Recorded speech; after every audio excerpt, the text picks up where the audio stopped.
Hi, welcome back guys. This is your friend, the What If guy, back with another fanfiction. This is the first part of What If Issei had cosmic sacred gear. Now before starting, please give this video a like and subscribe to the channel if you want more videos like this. Now let's get into the fanfic. A young man in his teenage years looked at a paper in a worried state. Scratching his brown hair as he usually did when he was nervous, his brown eyes showed uneasiness, and he swallowed the nervous lump in his throat. Issei Hyoudou looked up from the paper to see his mother giving him a concerned look. His mother then smiled warmly in an attempt to reassure her son. Don't worry, Issei. I'm sure you will like your new school. And besides, at least you will be in your second year. Issei gave his mother a small smile. While he appreciated his mother's attempts to reassure him, he was still nervous. Kuoh Academy, the young man said. Issei Hyoudou never thought he was anything special. Just a normal teen going on about his life. He was generally a nice young man, but he wasn't exactly a social person. In his younger years, he was always by himself. People had never paid attention to Issei, and the young man was fine with that. But now, his mother had enrolled him into a new school known as Kuoh Academy.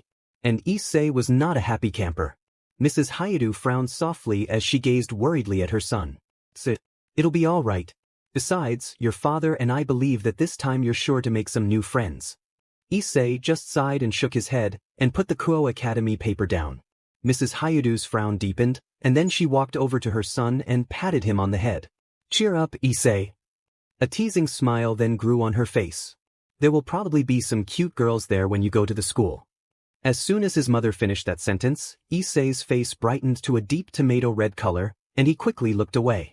Chuckling at her son's reaction, Mrs. Hyoudou walked away, leaving an embarrassed Issei. Don't be so nervous, Issei. You're blushing like a cherry tomato. She giggled in amusement at her son's embarrassment. Issei sighed and crossed his arms. He looked at the Kuoh Academy flyer, and picked it up once more. At Kuoh Academy. So this is Kuoh Academy. Looks bigger than what the flyer showed. The school buildings were absolutely graceful with an intricate design, and the school grounds shined from the reflection of the sunlight. Issei rose an eyebrow as he looked around the area surrounding him. A whole crowd of students mingled with each other as they walked with the other crowds into the buildings. Sighing, Issei followed the crowd of students into the building of Kuoh Academy. As soon as he arrived into the hallways of the school, it was immediately silent. Looking around, Issei looked at his schedule, looking for his room number. It only took him about 2 minutes to find his class, and he knocked on the door. Seconds later, a female teacher opened the door, and she smiled at the nervous look on Issei's face. Oh, you must be the new student to arrive at Kuoh Academy. Don't be nervous, come right in. Issei, peeking into the class, and noticing the looks he was getting from the students, walked in. Issei rubbed the back of his head nervously as he stood in front of the class. The teacher smiled. Don't be shy, go ahead and introduce yourself. Sighing, Issei walked over to the chalkboard and wrote his name. After finishing, he turned around to face the class, and he nodded to them. Hi, I'm Issei Hyoudou. The young man said as he revealed himself. I'm new here in this school, so I hope we can be friends. He finished his sentence with a bow. The teacher's smile widened as she turned to Issei. Mr. Hyoudou, why don't you pick a seat? Issei looked in front of the class, and he went all the way to the back of the classroom, sitting down silently in his seat. As he listened to the teacher go about her lesson, while simultaneously looking at the birds chirping outside, and listening to the breeze of the trees, Issei placed his hand under his chin. In the hallways, 2 buxom young women passed by the classroom which occupied Issei. The first girl had a light skin tone and blue-green eyes with long crimson-red hair. The second girl had long black hair, which was tied into a very long ponytail with an orange ribbon in place, and dark violet eyes. The crimson-haired girl narrowed her eyes in concentration. How strange. I sense a great power within this young boy. So is he the new student? The black-haired girl tilted her head, and an elegant smile crossed her face. Yes, he is. Such a cute little kohai. He looks so nervous for his first time here. The crimson-haired girl rose an eyebrow, and a mysterious smile formed on her lips. This boy sounds interesting. I'll be watching you in. At the school of Kuoh Academy, a whole crowd of students quickly exited out of their classrooms, greatly excited that school was now over. The last one to exit out of his own classroom was Issei. He looked around the hallways, noting the almost serene atmosphere, despite the fact that only seconds ago, it was absolutely noisy in the hallways. Fixing his Kuoh Academy uniform, Issei walked through the halls, until reaching for the door which led to the outside of the school. Pushing the door open, Issei looked around to see many students chattering amongst themselves. Blinking once, then twice, Issei shrugged his shoulders and started to walk away from the school, until he heard a voice calling out to him. "Hey, newbie!" Turning around, Issei saw two males about his age, hiding behind a pile of bushes. One of the boys had a balding gray head, and had the physique of a sports star player. The other boy had short black hair and wore square glasses. Blinking in confusion, and for once going against his better judgment, Issei walked over to the two males. The first male introduced himself. "What's up, newbie? I'm Matsuda." The square glasses wearing male introduced himself to Issei next. "And I'm Motohama. Do you want to see something cool?" Raising an eyebrow in confusion, and once again going against his better judgment, Issei slowly nodded. "Why, yeah, sure." The two males smiled mischievously, and they grabbed Issei, pulling his head into the bushes. Shaking the leaves out of his hair, Issei opened his eyes. "I don't see anything, guys." He then heard strange laughter coming from Motohama and Matsuda, and Issei quickly turned around to see that the two of them were gone. Wait, where'd they go? Blinking in bewilderment, Issei struggled to pull his head out of the bush, and he successfully got it out. Shaking his head, Issei dusted himself, and got himself ready to lift himself up, until he heard rustling behind him. Turning around slowly, Issei's eyes widened when he saw a group of annoyed girls glaring at him. The girls were dressed in white kimonos and black sashes, and they each held a shurnai in each of their hands. Gulping nervously, Issei looked around in confusion, until one of the girls spoke up, a girl with brown hair and a red ribbon holding it in place. "What were you doing in the bushes?" Issei blinked in confusion. "What?" The girl narrowed her eyes, tapping her shurnai against her palm. "What were you doing in the bushes?" Issei's eyes widened. These two guys asked me if I wanted to see something interesting. So dash. Another girl cut him off. "What two guys?" Issei gained a thoughtful look in his eyes as he tried to remember the two males' names. These two guys named Matsuda and Motohama. Immediately after Issei had said that, most of the girls yelled out in annoyance. "The perverted duo!" Issei rose an eyebrow. "The perverted what?" One of the girls rose an eyebrow, and she pointed her shurnai towards Issei. "Do you know them?" Issei shook his head, and he held up his hands in order to show his defense. "No, I don't. I just enrolled into Kuoh Academy. I'm a new student here." The girls' moods instantly changed after hearing what Issei had just said, and their angry glares morphed into softened looks. Immediately after, the girls began to gossip about the new student, now in their own little world, their attention of Issei now completely forgotten.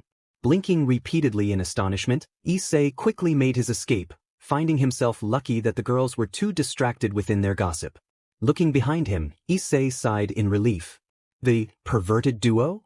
He was never going to hang around them again. Since Issei was looking behind himself and not to the front, he was not paying attention in his pace, and he ended up bumping into someone. The collision caused the both of them to fall onto the ground. Rubbing his head, Issei looked down to see a brown briefcase. Blinking once, Issei picked it up, ready to give the briefcase back to its owner. He got up from his spot, and he handed the briefcase over. "Sorry, I wasn't looking where dash." He was cut off when he saw who the person he had bumped into. It was a very beautiful girl. With long black hair and innocent bright violet eyes, the girl looked almost like an angel.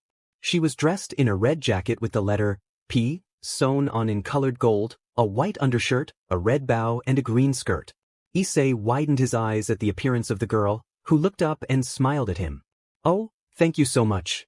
Sorry about that, I guess I wasn't looking where I was going." She smiled widely as she accepted her briefcase. Looking nervous, Issei placed his hands in his Kuoh Academy jacket pockets, and stood a couple steps back. The girl blinked in confusion, but then her smile returned. "I'm Yuma Amano. What's your name?" Issei was about to speak his name, but then he stopped, hesitating in his words. The girl smiled as she waited patiently for Issei to speak. Issei looked troubled for a moment, and then he opened his mouth. "Issei Hyoudou?" His eyes widening at someone calling his name, Issei turned around to see another young buxom woman. The woman had long crimson blood red hair with warm blue-green eyes.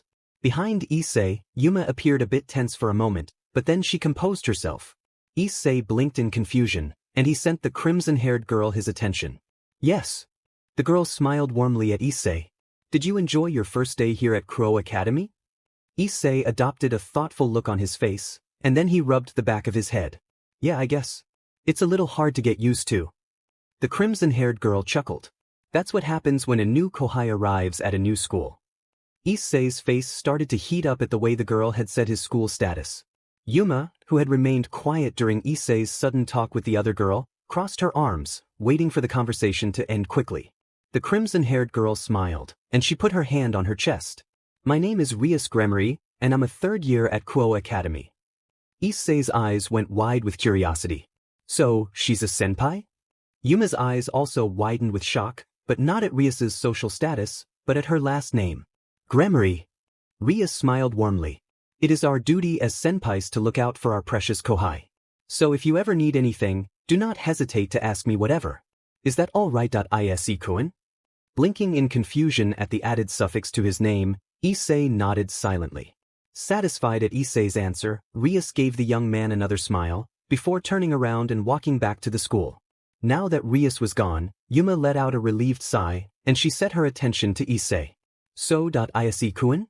Issei turned around to face Yuma, and blinked once again in confusion. First Rias, and now this Yuma girl was adding the suffix to his name? He barely knew these girls, and they were already referring to him as someone they were familiar with. Regardless, he responded to Yuma's question. Yes. A blush suddenly brightened upon Yuma's face, and she shuffled her feet nervously. I'm new around this area. So, I was wondering if you're not doing anything. Would you like to hang out sometime? His face now resembling a cherry tomato, Issei struggled to really think about the current situation at hand. He never had any experience in hanging out with people, and he certainly lacked the experience of hanging out with an attractive girl. But then again, he hardly knew this girl, so why on earth was she asking him to hang out with her, just out of the blue? He really didn't know what to say. Any other male would have jumped at the opportunity to hang out with a beautiful girl, but Issei was cautious. He then thought about what his mother had said. Flashback dialogue. It'll be all right. Besides, your father and I believe that this time you're sure to meet some new friends. There will probably be some cute girls there when you go to the school. End of dialogue. Sighing, Issei rubbed the back of his head, and he nodded his head. Why, yeah, sure. Immediately after hearing what Issei had just said, Yuma smiled widely and she ran over to Issei and hugged him, kissing him on the cheek. Issei stiffened at the contact, and he rubbed his cheek. Yuma giggled at the action, and she put her hands behind her back. We can hang out on Sunday. That all right with you? Issei, with a sigh, nodded to her, trying to decide whether telling his parents that he was going to hang out with it girl would be a good idea. Oh, he could hear them now. Issei's house. You're doing what on Sunday? Issei held his ears as he listened to his father's exclaim of shock and/or pride. Mr. Hyoudou stared in shock at his son, and then he gave him a pat on the back. Whoa. Son, I never knew you had it in you. Issei just sighed, slamming his head on the table. Mrs. Hyoudou, who was cooking in the kitchen, chuckled at her son's awkwardness in talking about the situation with her husband. Issei only thought one thing as he kept his head firmly on the table. I probably shouldn't have told them. Sunday Issei's hangout with Yuma. Issei, who was dressed in an open-buttoned long white-sleeved shirt covering a blue shirt, black jeans and brown shoes, tapped his foot nervously as he waited for Yuma to arrive. Issei absolutely had no experience in hanging out with anyone, let alone a girl. But he had said yes to Yuma, and he had to keep to his word. He sighed as he watched the traffic lights switch the colors, from red to yellow, and then to green. Issei-kun. Looking in front of him, Issei spotted Yuma running towards him. The young woman was dressed in a black dress with a purple jacket on, and black sandal-like shoes. She smiled cheerfully as she stopped in her pace in front of the young man. I didn't make you wait too long, did I? Issei shook his head, and he put his hands in his jeans pockets. No. Not too much. He gulped down a nervous lump, and he nodded his head. Are you ready? Yuma's smile widened and she nodded. Yeah. The two enjoyed themselves as they participated in numerous events, such as going to some amusement parks, food courts, shopping, much to Issei's dismay, since he didn't know what the hell to buy for Yuma, and lastly to the park. Issei and Yuma walked closely together near the park fountain. Issei glanced nervously at Yuma, and he looked away. He noted that it was getting dark out, but what puzzled him was that the moon seemed to emit a crimson aura around it. He was so engrossed at looking at the sky that he almost missed the sight of Yuma rushing towards the park fountain. With a soft smile, Yuma slowly walked towards Issei. It was really fun today, Issei-kun. But there's something I want to do in order to make this night memorable. Would you like to hear it, Issei-kun? Issei's eyes widened, and his nervousness began to increase. He didn't know what the hell he was supposed to be doing. What did Yuma want to do? Did she want to kiss him? Did she want to take it slow? Hell, Issei didn't know what to do. With a shake of his head to clear his thoughts, Issei nodded. Seeing him respond non-verbally, Yuma smiled warmly, and she placed her mouth next to Issei's ear, bringing a new sense of the definition of uncomfortable to the young man. But the next words out of her mouth were never the words Issei had ever expected her to say. Would you die for me?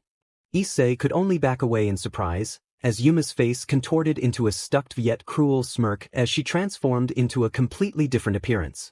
Her height increased, her figure maturing into something more well-developed. Her bright violet eyes darkened to an evil darker shade of violet, and her clothing shredded. With her original clothing gone, black strap objects formed around and under her brsts, a thong piece formed around her hips by 3 straps, gloves with chains hanging from them formed and ran up to her arms, shoulder guard objects with 3 large spikes formed as well, and lastly, she adorned black thigh-high heel boots. Taking a step back in shock, Issei could only shake. What's going on? Yuma, her voice now changed into a more lowered stuck pitch, chuckled evilly at the shocked Issei. I must admit, it was fun playing with a little pure-hearted fool like you. It's such a shame it has to end like this. Issei looked on in shock as Yuma lifted her hand, and a fuchsia-purple spear of light formed into her grasp. With a cruel smile, Yuma lifted the light spear up. Please die for me, Ain. Before Issei could respond, he suddenly felt a piercing pain into his torso. His eyes widening in shock and pain, Issei slowly looked down to see the light spear torn through his torso. With blood bursting out from his mouth and torso, Issei fell onto the ground with a thud. Yuma chuckled, placing her hand on her cheek, watching the poor young man suffering in pain. It's such a shame. If only you didn't possess a sacred gear. Then maybe you wouldn't be in this situation. If you want to get mad at someone, blame the god who placed the sacred gear within you. Smiling widely at the pained look on Issei's face, Yuma sprouted out a pair of black wings and levitated. Well, it's been fun. Goodbye. And then she left, leaving the tortured young Issei laying upon the ground. With blood spurting out from his mouth, Issei attempted to ignore the pain and to keep his mouth shut in order to prevent any more blood from coming out. But the pain was getting worse, and the young man was fighting to keep himself from falling into unconsciousness, and most importantly in his situation, death. Mom, Dad. He didn't want to die. He was far too young and he still had a lot to live for. His eyes twitching at the inconceivable amount of pain, Issei let out a gasp, causing the excess blood he was suppressing to pour out from his mouth. An immense aura of cosmic-like energy in the form of silver, crimson, and emerald green flowing lines floated aimlessly across the trenches of space. The aura had been floating for many millennia, and had yet to pause in its hovering. However, it suddenly stopped, feeling a magnetic-like pull, and the flow of cosmic energy shot downwards towards Earth, its speed increasing by the second. For the part, Issei's soft brown eyes started to grow heavy, his body starting to fail him.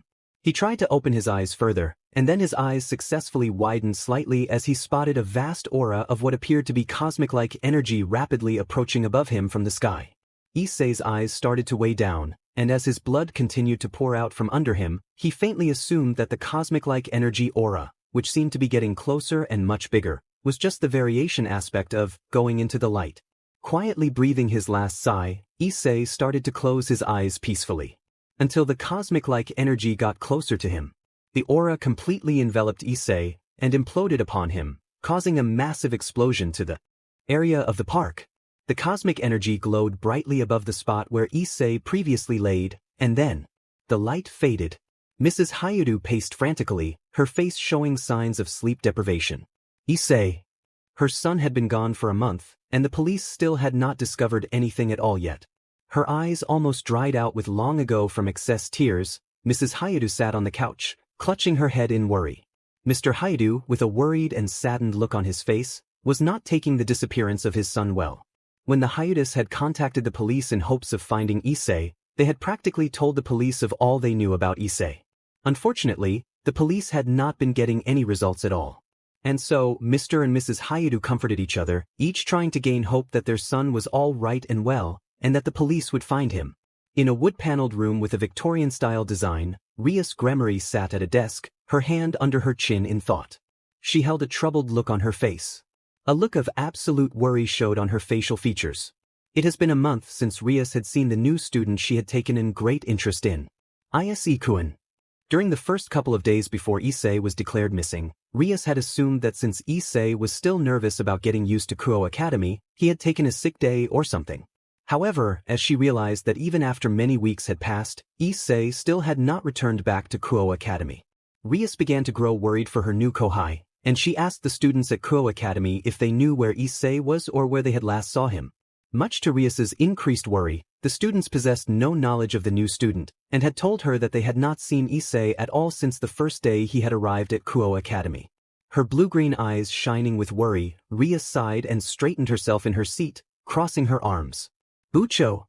Rias looked up to see a girl with long black hair, with an orange ribbon holding it in place and violet eyes, holding a cup of tea in her hands. She gave Rias a small smile. Would some tea help? Rias gave the girl a sad yet soft smile, and she accepted the tea gratefully. Arigato, Akino. Akino Himajima's smile widened, and she nodded her head. Praising the scent of the tea, Rias took a small sip, enjoying the taste. She put the cup down and sighed, closing her eyes. Akino watched her friend with a worried look, and her eyes softened. You still haven't heard anything? Rias shook her head. Akino sighed and she sat down in the couch far from Rias's desk. It's so odd. He was such an adorable little kohai too.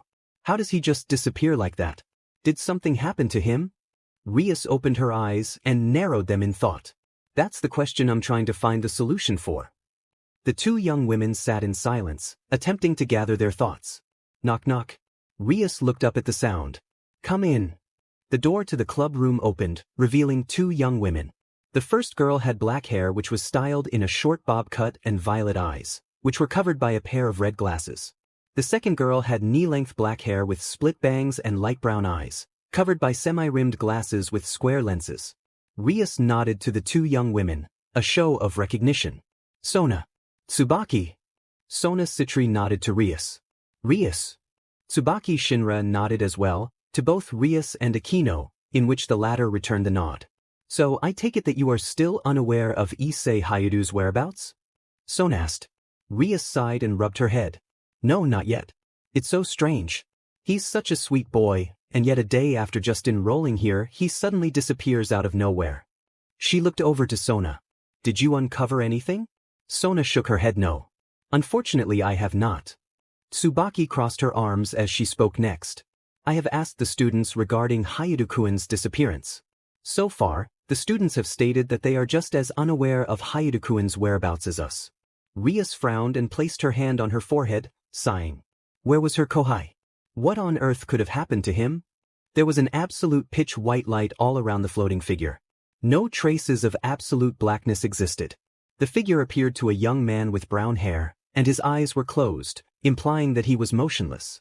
His long-sleeved open-buttoned white shirt billowed out from under him, revealing the blue shirt which had a hole through it. There was blood marks on the young man's shirt, black jeans and on his brown shoes.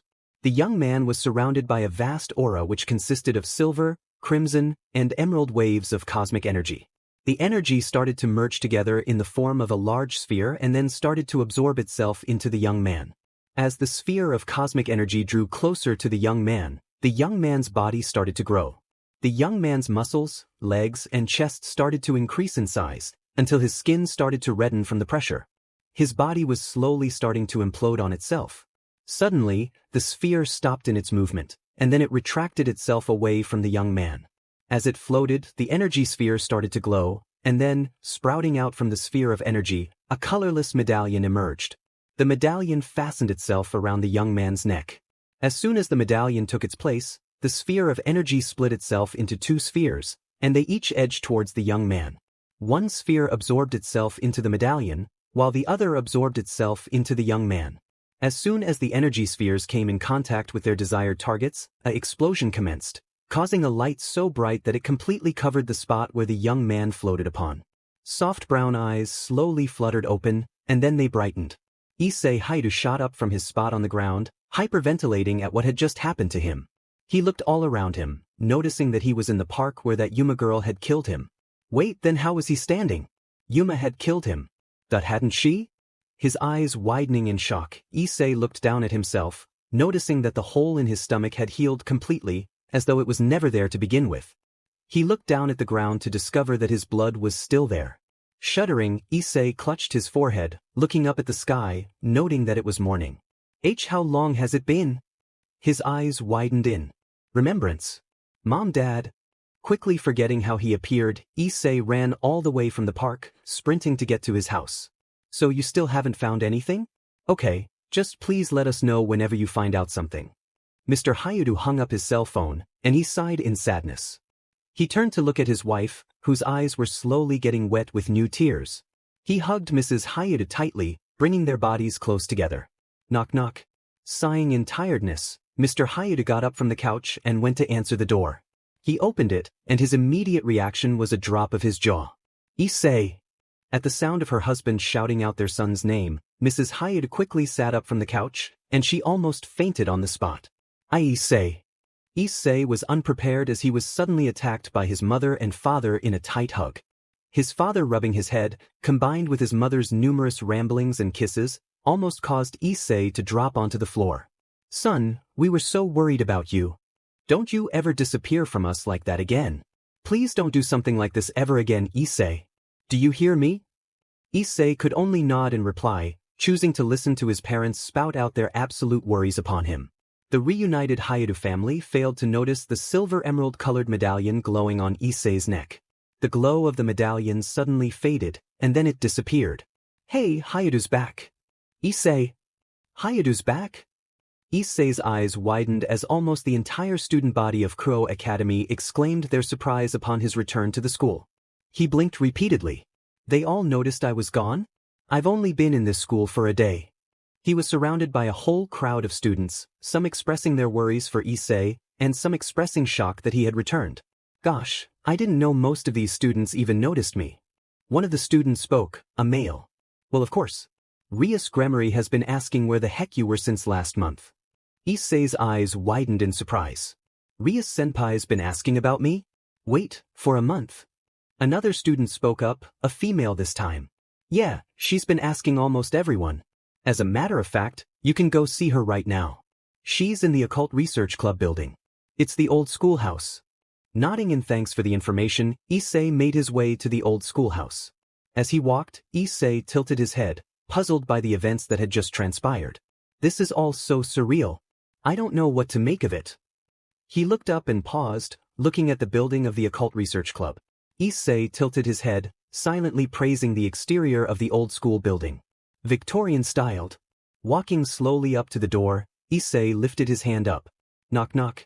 Rias, Akino, Sona, and Tsubaki looked up at the sound of the door being knocked on. With a sigh, Rias placed her hand on her cheek. Come on in. The club door opened, revealing a young man with brown hair and soft brown eyes. At the sight of him, the four women all widened their eyes in shock. Issei. Issei's eyes widened in surprise when he was suddenly trapped within the grasp of a worried Rias Gremory. A blush that rivaled the color of a tomato formed on Issei's face, but he remained quiet. Rias was so engrossed in hugging her kohai that she didn't notice Issei's face redden in embarrassment. She rubbed Issei's head lovingly, prompting Issei to blush another shade of red. Does Rias Senpai care about me that much? This is only the second time I've seen her. Heck, this is the second time we've even looked at each other. Sure, he was gone for a month, but he didn't expect to receive all of this attention. And Issei wasn't used to this much attention, especially from someone he had just met. He felt a great sense of relief when Rias let him go, and the crimson-haired girl gently placed her hand on Issei's forehead. Her eyes narrowed a bit, before softening into a warm look. You don't look like you've been sick. Issei blinked in confusion, and he looked at the interior of the Occult Research Club.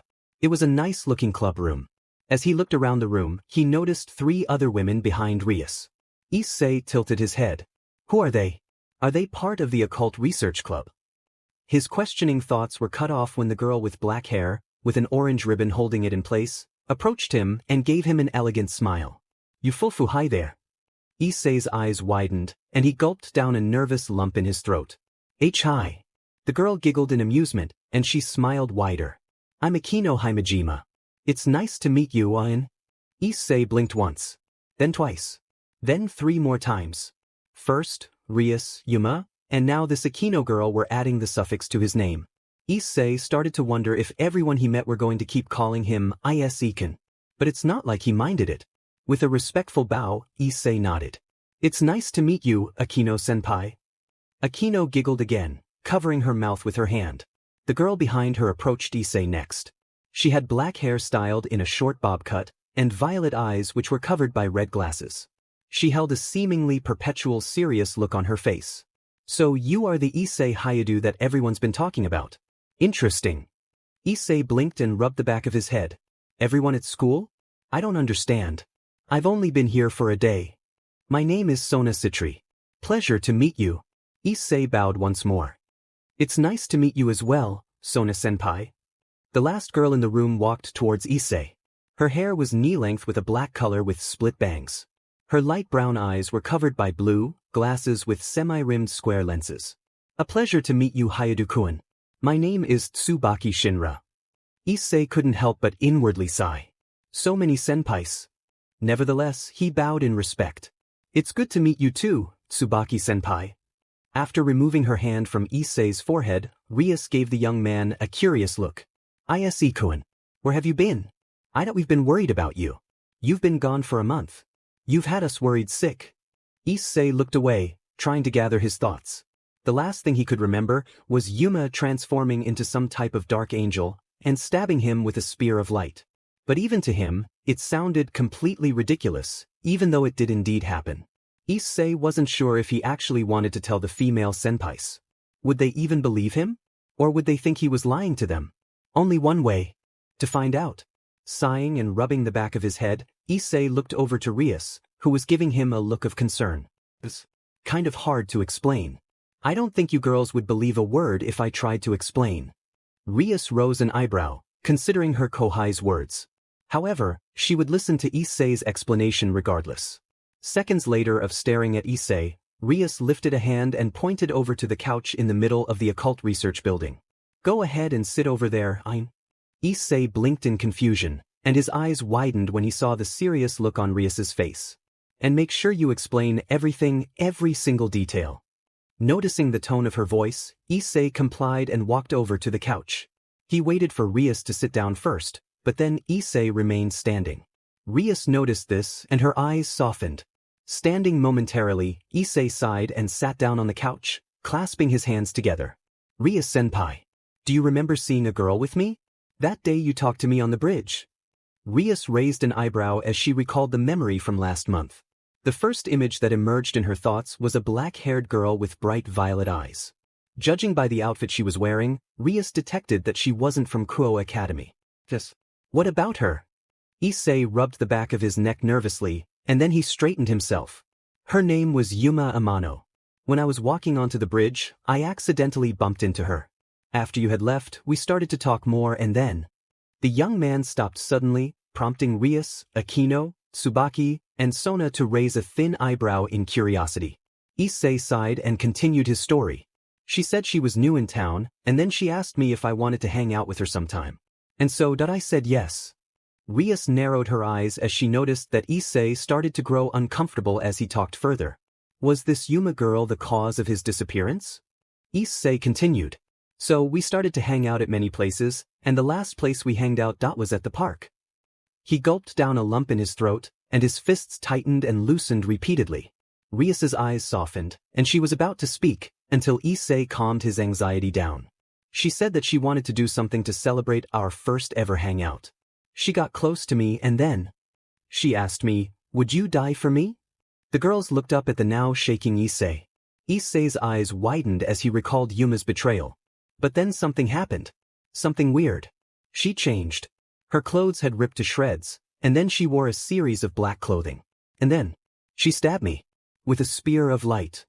Rias's eyes widened, and a rush of greatly suppressed fury started to emerge.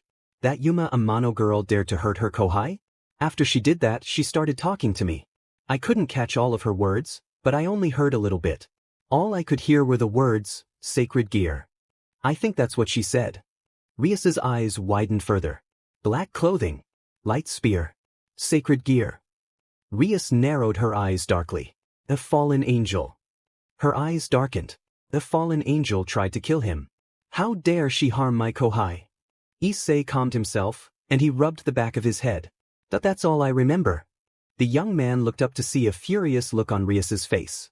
To be honest, she looked almost like a demoness with that look on her face. Rias-senpai? Hearing her Kohai call her name was enough to calm Rias for the moment. As Rias stared at Issei, she placed her hand under her chin. If the fallen angel had killed Issei, then why was he here in front of her? Her eyes widened. Did he already unlock his sacred gear? No, of course he didn't. He doesn't know how. But then how is he alive? Her eyes narrowed as she contemplated. Should she tell Issei now? The reason why he was targeted by a fallen angel? She desperately wanted to tell him, but something held her back. Her Kohai had been gone for a month already, and now he was back. Did she want to put more pressure on him? Staring at Issei with an unreadable look on her face, Rias sighed and crossed her arms. Issei-kun, would you be able to come back here tomorrow? Issei blinked, and he adopted a thoughtful look. What could Rias-senpai want me back here for? Pondering his thoughts, Issei nodded, receiving a warm smile from Rias. Excellent. Make sure you get some rest, Issei-kun. Issei got up from the couch and walked to the club door, exiting out of the occult research club. The girls were silent, staring out into space. Sona looked over to Rias. Seems like an interesting boy. Rias didn't say anything, but she nodded in reply to Sona's comment. As Issei walked away from his school, he rubbed the back of his head. I wonder what Rias-senpai wants to talk about tomorrow. He sighed, looking down at the ground. It's all so strange. I have a feeling that going to this school has given me bad luck or something. Whoosh. Issei widened his eyes in surprise when he quickly avoided a blue spear of light. Staring at the dissolving spear in shock, Issei looked up, and he took a step back. A gentleman with short black hair and dark blue eyes was floating in the sky. He stared at Issei with a predatory gaze. He wore a pale violet trench coat over a white dress shirt with a matching ascot, black pants and shoes, and a black fedora. What's this? Wait a minute.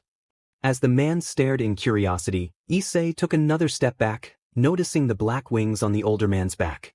Black wings. Just like Yuma's. The man widened his eyes. Ah yes. I remember now. You look just like that kid Rainier bragged about killing. The way she described the boy that you seemed to match exactly what she had said to us. Issei widened his eyes. Wait, Rainier? Is that Yuma's real name? And what does he mean us? The man shrugged in nonchalance, and then he summoned a blue light spear in his palm. Issei gasped and took a step back, remembering the spear which had caused his demise. He's just like Yuma. Why is he trying to kill me? With a sadistic smirk, the winged man charged downwards towards Issei and reared his arm back. Issei, petrified, could only stare up in shock, seemingly forgetting the urge to evade. The memory of Yuma stabbing him haunted him. Smiling, the man shot his hand forward, in order to stab Issei with his light spear.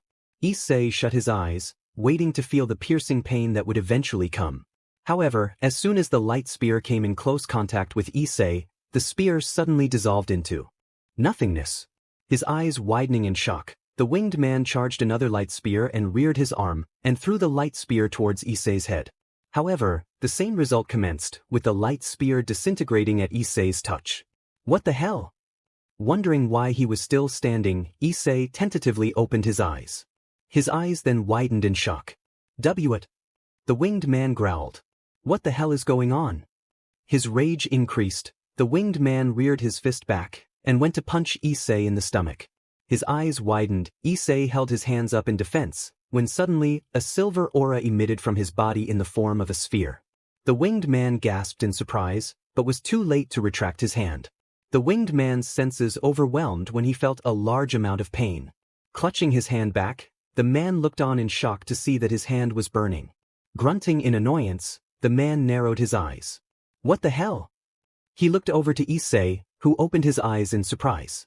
He opened his arms wide, trying to figure out why he was covered in an energy sphere. The energy sphere then dissolved away. What was that? The winged man narrowed his eyes darkly, but then his eyes widened. What the hell is this power I'm sensing? Wait, is it from the brat? Rainier said that she didn't have any trouble when she had killed him. But this aura. Scoffing in annoyance, the man charged another light spear, and threw it at Issei. The man smirked, noticing that Issei was not paying attention. But his look turned to surprise when Issei looked up instinctively, and lifted his hand. The light spear suddenly formed into a new shape, taking the form of 2 light arrows, and they directed themselves to Issei's hands. Blinking up in surprise, Issei slowly held the 2 light arrows in his hands, looking at them curiously. The man narrowed his eyes darkly, and he charged 2 more light spears and threw them at Issei. His brown eyes widening in surprise, Issei thought fast and threw the light arrows towards the man's light spears. The 2 weapons came in contact, however, the light arrows quickly overpowered their spear counterparts, tearing through them effortlessly. The arrows then soared towards the man. Widening his eyes in shock, the man fluttered his wings, trying to levitate up into the air, until the light arrows tore through his wings. Screaming out in pain, the man dropped onto the ground. Issei widened his eyes, but he stood where he was. He didn't know if the man was faking his injuries or not. He'd seen those movies when the villain pretended to be hurt, and the hero or heroine slowly walked towards the enemy in order to check if they were alive, only for the enemy to jump up and attack them. Yet he would never try that anytime soon. His thoughts were cut off when the man grunted and inspected his wings. Narrowing his eyes darkly, the man turned to look to Issei angrily. "You stupid brat! You haven't won yet." Struggling to lift his wings up, the man successfully levitated into the air. Issei looked up in surprise and he frowned. This man didn't think he was going to escape, did he? Issei lifted his hand up. "Hold on." Then something happened that surprised the both of them. The man suddenly froze up, as though he was being restricted, incapable of moving. What the hell? What did he do to me? Issei was just as surprised as him, as his brown eyes widened in shock. He was about to say something else, but then he stopped. Fall onto the ground? The man suddenly fell straight down onto the ground, screaming as he crashed into the surface. Issei winced as he heard the sound of the man grunting in pain. The man quickly recovered and dragged himself out from the ground. Glowering at the shocked Issei with a glare, the man stood up, wincing at the pain of his wings. "What the hell did you do to me, brat?" Issei was too shocked to even respond. Where had that come from? He didn't remember that he could do what he had just performed. He then looked at the annoyed winged man on the ground. First Yuma, or I guess Rainier, tries to kill me. And now this guy tries to repeat the same thing. His brown eyes widened. Hold on a second. He knows Rainier. So maybe he knows why she tried to kill me, and where she is now. He turned to look at the man. "You said you knew Rainier. Do you know where she is?" The man narrowed his eyes. "As if I'd tell you." Issei was about to speak, until a magic red circle appeared far away from himself and the man. The circle emitted 2 shadows, revealing 2 buxom young women. Issei widened his eyes. "Ria-senpai? Akino-senpai?"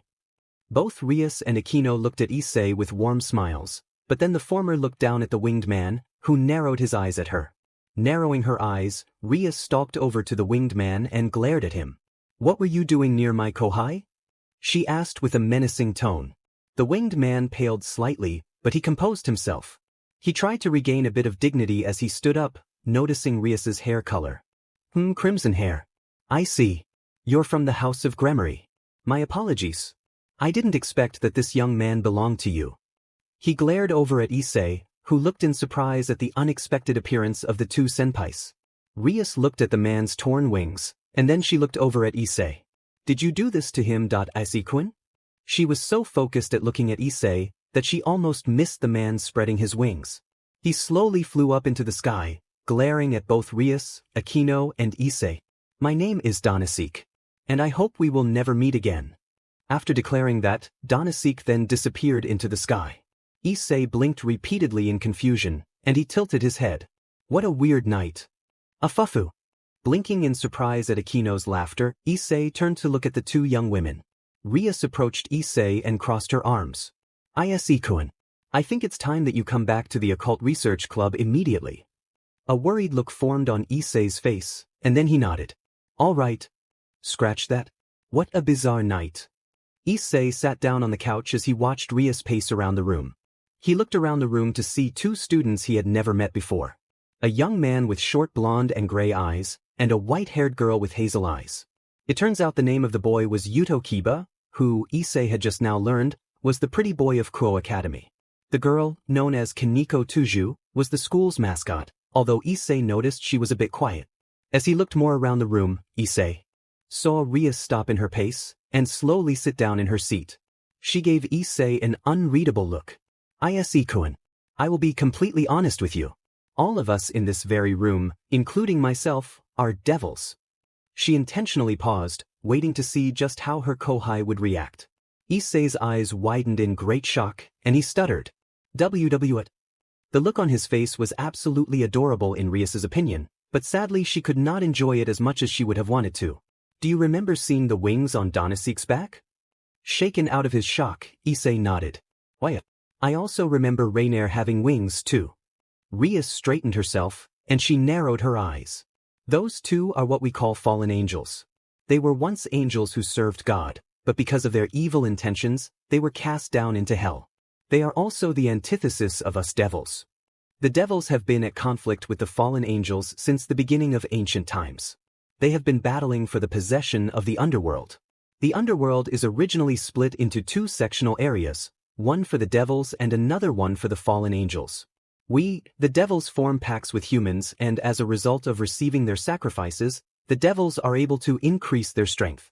The fallen angels, compared to us, thrive on manipulating the humans with the utmost intention of eliminating devils. During the conflict between the devils and the fallen angels, the angels come in with the job to destroy these two races, on God's orders of course. Issei didn't know what to say. He was absolutely speechless. He gulped down a lump in his throat. This is a lot to take in, Ria-senpai.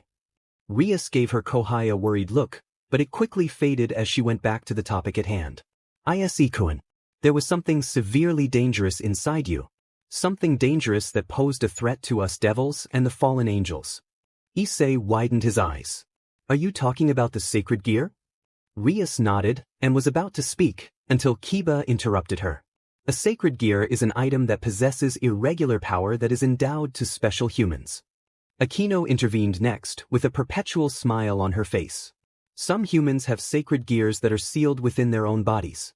As a matter of fact, there were some humans who were famous that possessed sacred gears. Issei widened his eyes as he listened to the devils. Staring at Issei for a moment, Rias straightened herself, and she peered down on her table. On the table laid a chessboard, with the 15 pieces laid upon the board. Narrowing her eyes, Rias picked up a piece, and set her blue-green eyes over to Issei, who looked back with a curious look on his face. Issei-kun, have you ever heard of chess? Issei blinked in confusion, and he rubbed the back of his head. Somewhat. I know there's 15 pieces in all. 1 queen, 2 rooks, 2 bishops, 2 knights, and 8 pawns. Rias nodded. That's correct. She narrowed her eyes further, and she stood up from her seat. She walked over to Issei, and placed the piece on Issei's chest. The young man widened his eyes in surprise. Rias-senpai? Rias ignored him, and then she spoke her next words, as though in a trance. A surge of crimson energy began to form around her entire body. Akino looked up in surprise. Rias. Rias continued to speak as though she had not heard Akino. I order, in my name Rias Gremory. You, Issei Hyoudou, become my servant, and have you lead a new life as my pawn. His eyes widened in shock. Issei shook as the chess piece began to edge towards him. But then something unexpected happened. Seconds later, a silver emerald medallion manifested on Issei's chest, and it emitted a lightning bolt of energy. Rias widened her eyes in shock, and she backed away. The chess piece was thrown back by the energy bolt from the medallion, and after hitting the wall, it lay still on the ground motionless. Rias stood in absolute speechlessness. I don't get it. I did everything correctly. The chess piece absolutely had no effect on him. Issei looked at the crimson-haired devil with a look of bewilderment. Rias-senpai? What happened? Rias looked up, and then she gave Issei a saddened look. Issei-kun, I'm sorry. I wanted to see what would happen if I attempted to convert you into a devil. The remaining devils gave Rias a look of shock. Akino walked up to Rias. Rias. But the crimson-haired devil looked up at Issei with a regretful look. What have I done? I risked the humanity of my kohai. Issei blinked in confusion, not knowing what the heck was going on. He looked down at the silver emerald medallion which glowed brightly. The devils looked up in shock at Issei's medallion. Rias stared at Issei with a worried expression.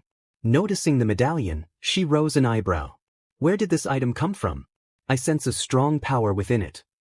Rias's eyes softened, and she walked closer to the stunned Issei and looked him in the eye. Issei-kun, would you please raise your hand? Blinking in confusion, Issei complied and raised his left arm. Close your eyes. Then imagine the strongest thing that comes to mind. Issei's face moved slightly as he tried to think of something powerful. He couldn't think of anything at all. However, at that moment he saw a vision. A vision of flowing energy waves, colored crimson, silver, and emerald. Then imagine it, and imagine that aspect when it most definitely appears the strongest. Then lower your arm and stand up, and imagine it strongly. Suddenly, the silver emerald necklace glowed, and then a flux of crimson, silver, and emerald energy waves flowed around Issei. The devils all looked on in shock as the multicolored energy beams flowed around Issei's body, and then the ground started to shake and the devils struggled to keep their balance. Rias looked up, and her blue-green eyes widened in shock. The flowing energy engulfed Issei's body entirely, encasing him into a large silver sphere that was covered with spiraling whirls of energy. What do you mean he's not dead? Danasik winced and narrowed his eyes in annoyance. He was unfortunately the first victim to endure Rainer's shrill screaming. He really should have thought about whether or not to tell Rainer that the person she had killed had actually not been killed and was still alive and well. Rainer tightened her fists as she gritted her teeth in fury. How did he survive? I was there. I killed that meek little brat myself. He couldn't have just come back from the dead. Danasik really hated to break the news to his fallen angel comrade, but he knew it had to come out sooner or later. He's with Rias Gremory now. He waited, backing away just slightly. Rainer stiffened, slowly turning around to glare at Danasik ominously. The daughter of the Gremory clan? Danasik really hated his life right now, and he dodged just in time to avoid a light spear from an angry Rainer. Sheet. He's with the devils now? Did she reincarnate him? Danasik narrowed his eyes, and was about to speak until he was cut off by an arrogant and stuck voice. Don't get your panties in a bunch, Rainer. Just calm down already. Rainer turned to glare at a tall and buxom woman with long, navy blue hair that obscured her right eye and brown eyes. She was dressed in a violet, trenchcoat-like top with a wide collar, a matching miniskirt, and black-heeled shoes. She also wore a gold necklace around her neck. Calawarner, I'm not in the mood right now. So just mind your own business. Hey, be nice. Calawarner didn't do anything wrong. Rainer glared darkly at a girl with blonde hair styled in twin short-side ponytails and blue eyes. She wore a gothic Lolita outfit, which consisted of a black Lolita dress with white frills, a large black bow on the front, and a green jewel embedded on the collar, white thigh-high socks, and black shoes. She also wore a large black bow on top of her hair. Middlet, this doesn't concern you. Fallen Angel Middlet stuck her tongue mockingly and fluttered her wings up into the air. Fallen Angel Calawarner just scoffed and rolled her eyes. So the kid got resurrected by a devil. I don't see what's the big deal. Danasik remained quiet for some time, and both Rainer and Calawarner noticed this. The former glared at Danasik. Right, Danasik? Danasik looked away and whistled. Right, Danasik? Rainer repeated harshly. Danasik sighed and crossed his arms. He's with Rias Gremory. But he didn't have the aura of a devil. When I tried to hit him with my light spears, he was unaffected, and he threw them back at me. Rainer's eyes widened, while Calawarner rose an eyebrow as she looked at Danasik's torn wings. Middlet peered down to look at Danasik and she smirked. That explains why some of your feathers are gone. Danasik scowled at the tiny fallen angel. Don't remind me. Rainer narrowed her violet eyes. If he's still alive, then that means there's a chance of his sacred gear awakening. I can't let that happen. Calawarner rolled her eyes and fluttered her black wings. Since you and Danasik were too weak and failed to kill him, I guess I will be the one to finish the job. Danasik widened his eyes, and Rainer scowled at her comrade. You heard Danasik, idiot. Light spears won't work against this brat. Also, what if his sacred gear is activated? Calawarner narrowed her eyes darkly and scoffed, fluttering her wings once more before Danasik spoke. It's pointless, you know. She stopped and turned to look at the male fallen angel. What are you talking about? Danasik narrowed his eyes and set his glare to Rainer. Rainer, This is pointless and you know it. Don't you remember, you were sent by Azazel-sama to watch over this brat to ensure that his sacred gear remained dormant? But then, you killed the twerp, disobeying Azazel-sama's orders. And you know what else? The brat came back from the dead. And now the daughter of the Gremory clan, who for some reason has claimed the brat for herself, is watching over him as we speak. And the fact that she's a pure-blooded devil means she knows how to unlock a sacred gear. Raynair's eyes widened in shock, and she looked down. Calawarner looked on in amazement as she noted that Donasek was acting smart for once. Face it, Raynair, you tried so hard to prevent the brat from unlocking his sacred gear, and yet, you killed him, and not only did he somehow resurrect, but now he has the opportunity to potentially awaken the sacred gear. Raynair narrowed her eyes, and pointed to Donasek. Shut up. Just shut up. I was just trying to ensure that he would not be a threat to us. Killing him would have dash. Donasek cut her off. Killing him made it worse. Worse for us. We're lucky if he doesn't come after us next. Raynair was about to retort, until she stiffened as she felt a vast surge of power far away. Calawarner, Middlet, and Donasek widened their eyes as they felt the surge of energy as well. The ground shook beneath them as the church started to crumble above them.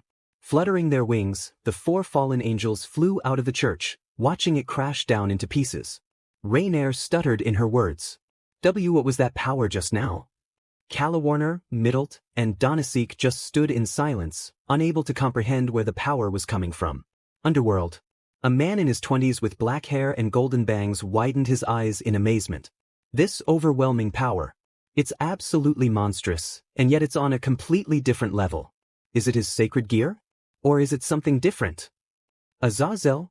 Azazel turned around to see a young man with dark silver hair and light blue eyes, with a green shirt covered under a black jacket, and dark red pants with black armor. Valley. Lucifer narrowed his eyes. This power. It's immeasurable. I sense a familiar presence, my host. My arch-rival the Red Dragon Emperor has finally reawakened. Then it seems that this person and I were destined to be rivals.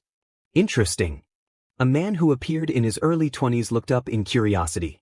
He had shoulder-length crimson-red hair and blue-green eyes, looking very similar to a certain crimson-haired devil. Surzex Lucifer smiled mysteriously as he sensed the vast amount of power. Very, very interesting. Near the destroyed church. As the 4 fallen angels looked upon the destroyed church, a beeping sound went off. Raynair jumped and reached into her bra, pulling out a cell phone. She pressed the answer button. Hello. She greeted nervously. Raynair. Raynair gulped down a lump in her throat, and the other fallen angels looked at her curiously. Calawarner put her hand on her hip. Who is it? Raynair ignored her and gulped again. Azazel-sama? It seems you have disobeyed my orders, Raynair. And I know that you and the other fallen angels were involved in the plot to kill the one who possesses the power you are now feeling. And because of what you did, you've inadvertently unveiled a power that far surpasses the angels, the fallen angels, and the devils. Raynair lowered her head in disappointment. She had already heard it from Donasek, but to hear it from her master, it outright saddened her. It really pains me to do this, but I have to cut you guys loose. All you had to do was watch him, but you disobeyed me. And then the line cut off. Raynair stood shell-shocked, unknowingly loosening her grip on the cell phone, causing her to drop it onto the ground. Middlet widened her eyes as well as Calawarner and Donasek. Raynair? Raynair didn't say anything. She just stood still. Calawarner narrowed her eyes, and she put her hand on Raynair's shoulder. What did he say? The saddened fallen angel didn't reply. She just stood still in the air.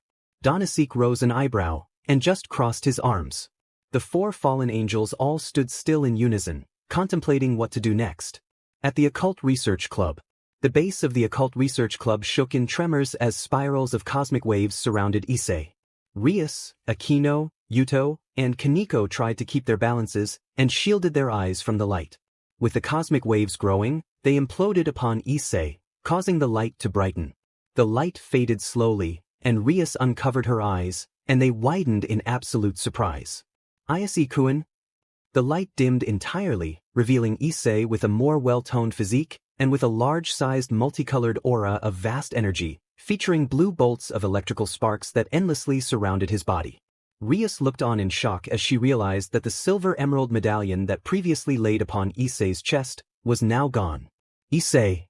Akino, Yuto, and Kaneko uncovered their eyes and their eyes simultaneously widened. Era. Amazing. Cool. Issei rubbed his head tenderly, his soft brown eyes slowly opening. What happened? He looked all around him, and then his eyes widened further when he saw a gauntlet had manifested on his left arm, leaving his fingers uncovered. When the sparks surrounding Issei's body edged near the gauntlet gained more scaly features, and it covered up to Issei's hand. What is this? It's your sacred gear, Isakun. Issei looked up to see Rias walking up to him, and the crimson-haired devil lifted her hand towards him. As soon as she tried to reach for Issei, however, parts of Rias's school uniform disintegrated immediately, and she stepped back in shock. Akino, Yuto, and Kaneko all took a step back. Issei too noticed this, and he stepped back as well. Rias looked at her uncovered arm in shock, and she put it behind her back. Gomen nasai, Rias-senpai. Rias stood still, her eyes widened in shock. As soon as I got close enough to Issei, parts of my clothes disintegrated. His power it's so intense. Gulping down a lump in her throat, Rias composed herself shortly, but not even she could ignore the amount of pressure Issei was unintentionally releasing. It's all right, Isakun. I'm fine. She sent Issei a slight smile to ensure him that she was all right. But then her eyes narrowed as she went back to the subject at hand. Issei-kun, that gauntlet on your arm is a sacred gear. And it belongs to you, my precious Kohai. Once it appears, you are allowed to use it anywhere and anytime you wish. As sparks of electricity flowed around his multicolored aura, Issei looked at his sacred gear in curiosity. So, this is mine? Rias watched her Kohai as he peered at his newfound sacred gear. Issei-kun. Suddenly, a red glowing circle formed into the shape of a phoenix symbol. A surge of flames began to rise around the room, and two silhouettes emerged. Rias turned around, and her blue-green eyes narrowed, as she saw the shadows reveal themselves into a tall man and a maid. What are you doing here? Issei blinked in confusion as he detected the venomous tone in his senpai's voice. Rias-senpai. The man had short yellow hair and dark blue eyes. He was dressed in a burgundy blazer with gold embroidery on the right with matching pants and black dress shoes. Underneath his open blazer he wore a white dress shirt that was not fully buttoned. The woman had silver hair and matching colored eyes. Her hair featured a long braid on each side with small blue bows at the ends, ending in twin braids. She was dressed in a blue and white French maid outfit with long sleeves, a white maid headband over her head, and her lips were colored in red lipstick. Rias narrowed her eyes at the two, while the blonde man smiled at her. He then turned to look at the shocked Issei. So, my lovely Rias, you recruited yet another devil? He is powerful, I'll give him that. Issei blinked again, and Rias's eyes narrowed into menacing slits. Why are you here, Riser? Riser ignored the question from the crimson-haired devil, and approached the confused Issei. He tilted his head, and he went to reach for Issei's shoulders, until parts of his jacket began to disintegrate. What the hell? Riser jumped back in astonishment as he was affected by Issei's aura. Rias let a satisfied smile cross her face, while Issei just stood with an eyebrow raise. Narrowing his eyes, Riser walked away from the young man, and walked back to Rias, reaching for her arm. Rias's amusement was cut short immediately. Let go of me, Riser. Riser chuckled. What, not happy to see me? Our ceremony is close, Rias, so we have to make sure it's intact. Narrowing her eyes further, Rias set her sights to the maid, who had remained quiet during this whole ordeal. Graphia, why is he here so early? Graphia nodded, and she folded her hands together. She was about to speak, until she looked at Issei, her eyes widening a little. Then her eyes narrowed slightly. So you are the one who Surzek-sama sensed. That was your power radiating throughout the underworld. Issei looked up, and tilted his head. Surzek? Who's he? Rias also looked up quickly. Oni-sama noticed it as well? Then she shook her head. Wait, did Oni-sama send you here? Staring at Issei for a moment, Graphia turned her attention back to Rias. Surzek-sama, as well as the Gremory clan, sent me. Rias gritted her teeth, and Issei chose the moment to intervene. Wait, hold on. I don't understand. Is Rias-senpai getting married or something? Isn't she a little young? Rias blushed heavily at Issei's innocent question, but sadly she resolved to force her blush to fade away, as she turned to look back at Graphia, who spoke. The man before you is Riser Phoenix-sama. He is a pure-blooded high-class devil, and is the third son of the House of Phoenix, and is the one to marry the next heiress of the House of Gremory. Issei looked on in shock, and he looked worriedly towards Rias, who looked furious. Ria-senpai doesn't look too happy. She must not like this guy or something. I refuse to marry you, Riser. Yeah, Rias, I heard you the last 4 times. But don't you see? This will be beneficial to the devil population. Rias just scoffed. If I am the next heiress for the House of Gremory, then I will choose alone who will become my husband. My father, brother, and everyone else in the clan are rushing it by choosing my spouse. Not to mention that I was promised that I would be free as soon as I graduated from this university in the human world. Riser put his hand in his pocket, before looking a bit forlornly at his uncovered arm. While that is true, your Otasama and Surzek-sama are worried about the household. During the last war, we lost a large number of pure-blooded devils. And to top it all off, our rivalry with the fallen angels and God hasn't ended yet. Not by a long shot. So for a pure-blooded devil that also happens to be a high-class devil, getting together would be a great solution for the revival of the devils. Rias, you and I were chosen in order to prevent the purebloods from going extinct. My house is already safe because of my older brothers. But there are only 2 siblings in your house. And Surzek-sama has already left the house. Then there's you, Rias, who has the chance to inherit the House of Gremory. If you refuse to take a husband, the House of Gremory will cease to exist in your generation. Are you trying to crush the household? Rias's eyes twitched and she rubbed her head. Her peerage and Issei looked at her worriedly. Rias looked up at Riser and frowned at him. I have no intention for the destruction for the House of Gremory, Riser. And I am willing to marry a spouse. Riser smiled and he crossed his arms. Well, great. Then let us dash. But I have a right to choose who I want to marry, Riser. And one of those choices are not you. Riser's eyes narrowed fiercely, and a massive aura composed of flames began to surround the entire room. I am a devil who carries the name of House of Phoenix. I refuse to let that name get tarnished. I didn't even want to come to a small old building like this in the human world at all. Rather, I don't favor the human world that much to begin with. The fire and wind of this world is filthy. For a devil like me who rules fire and wind, I cannot stand it. The flames increased widely, and it began to edge near the walls. With a fierce glare, Riser formed his flames into pyrokinetic wings. I will take you back to the underworld, Rias, even if I have to burn all of your pathetic servants into embers. The flames increased, almost ready to engulf the room, until Grafia was about to speak. However, she was too late as a multicolored aura with blue sparks of electricity pooled over Riser's flames, and started to absorb them. Riser widened his eyes in shock as he witnessed Issei, with his eyes closed, absorbing his flames. Rias, Akino, Yuto, Kaneko, and even Grafia looked on in shock as they witnessed Issei's multicolored aura gaining traces of an aura of flames, and his blue electricity sparks gaining a crimson hue. Riser immediately stopped in summoning his flames, and he calmed down. What the hell is this? He absorbed my flames. How did he do that? With the power radiating around him, Issei opened his eyes wide and burped out a pool of ashes. Rubbing his throat, Issei sent a slight frown towards Riser, who looked on in shock. You say you want to marry Ria-senpai, but threatening her friends isn't going to change her mind. Riser narrowed his eyes in annoyance, but he held back in summoning his flames. Rias looked over at Issei in shock. Maikohai. He absorbed Riser's flames completely, and he stood up for me and my peerage. Grafia, after eyeing Issei momentarily, looked at both Rias and Riser. Surzek-sama, and those from the House of Phoenix knew the meeting would turn out like this. So they decided to make a last resort. Rias rose an eyebrow. A last resort? Ryosoju-sama, if you wish to push your opinion forward, then how about you settle it by having a rating game against Riser-sama? Rias widened her eyes in shock. Just as you know, only mature age devils can participate in an official rating game. But if it's an unofficial match between pure-blooded devils, even immature devils can participate.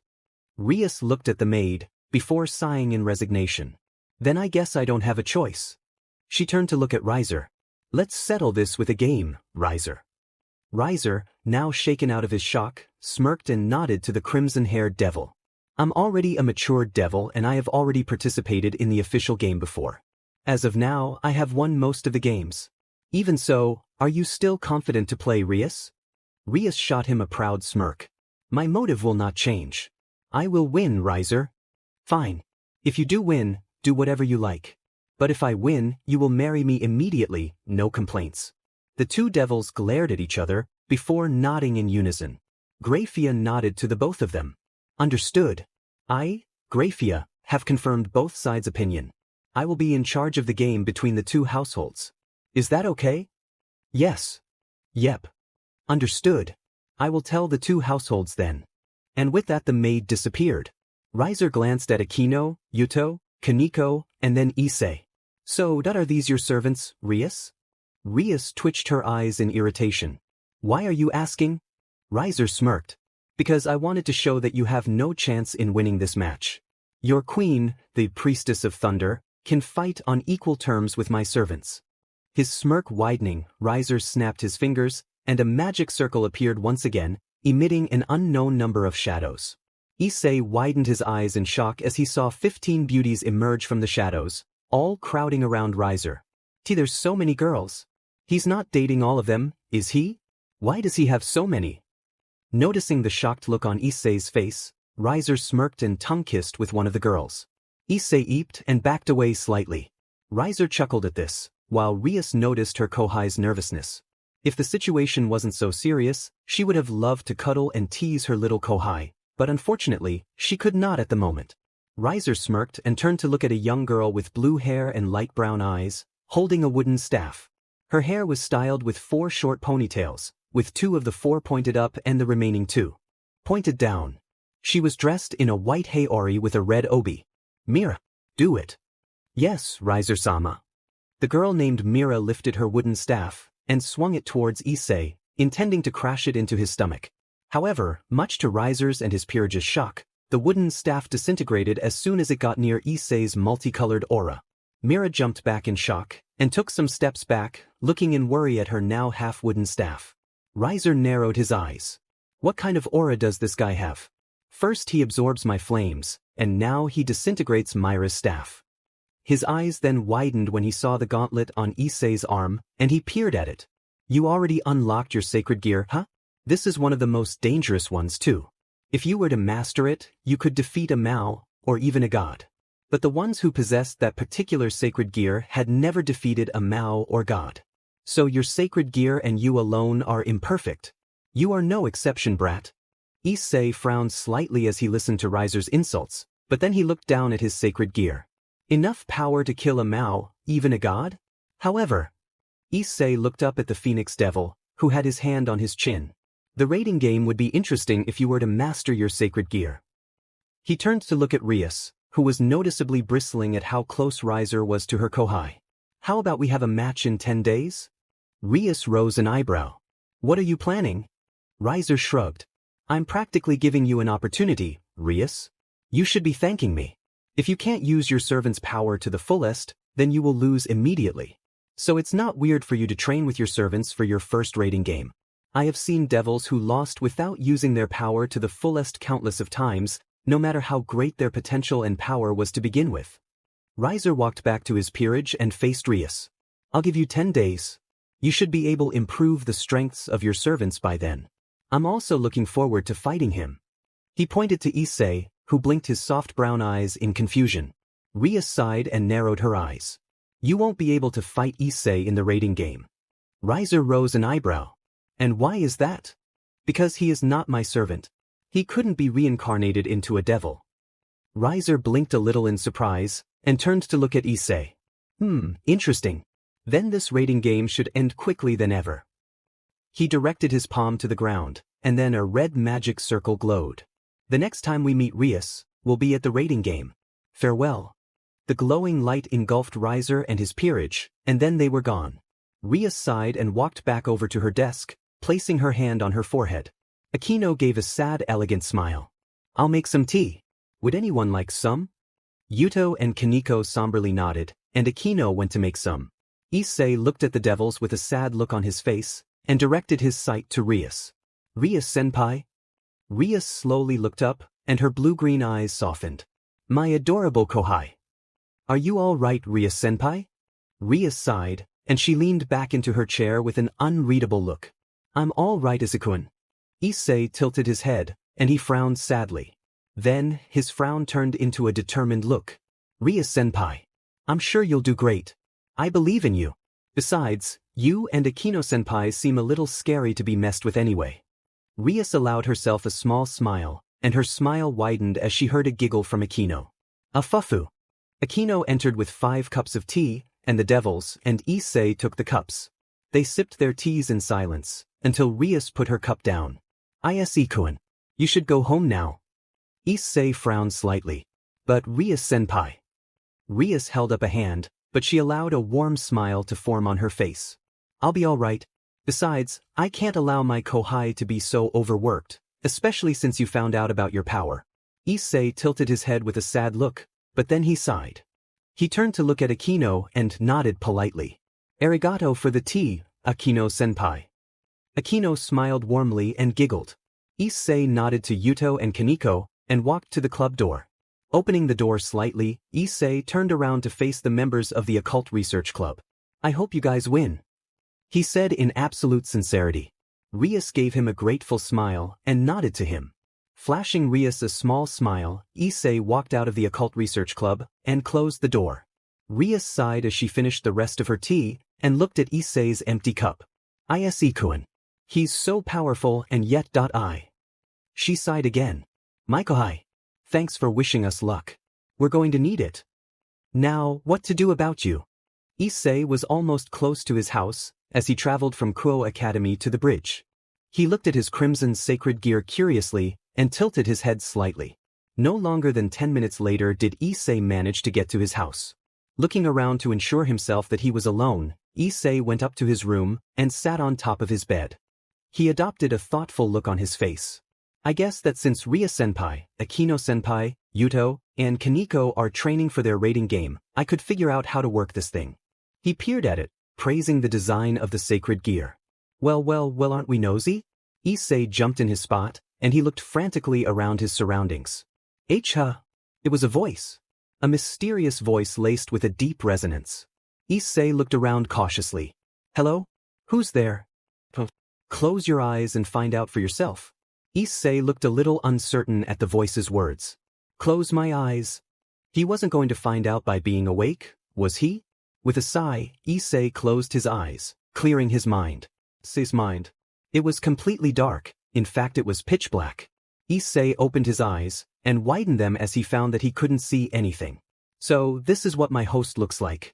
His ears detecting the source of the sound, Issei looked up, and he took a step back. Is that a Welsh dragon? The creature had large eyes with the color being green, a horn lined up on its forehead, and scales on its body with the appearance of magma. It had robust arms and legs and a pair of wings. Give the boy a prize. Issei took another step back in shock.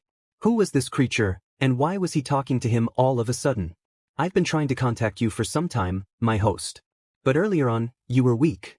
Therefore my words could not reach you as they do now. I must say it's about time I am able to appear before you. Issei widened his eyes. He's been trying to contact me? But why? I don't remember meeting him or anything dash. Hold on. Issei's eyes widened further, and he looked down at his sacred gear, which appeared more scale-like, with sharp claws growing out of it. He looked up at the creature, who seemed to be holding an amused stare. It seems you have already figured it out, haven't you, partner? Issei continued to look up in surprise. So it is you. You're the spirit of my sacred gear. The creature grunted.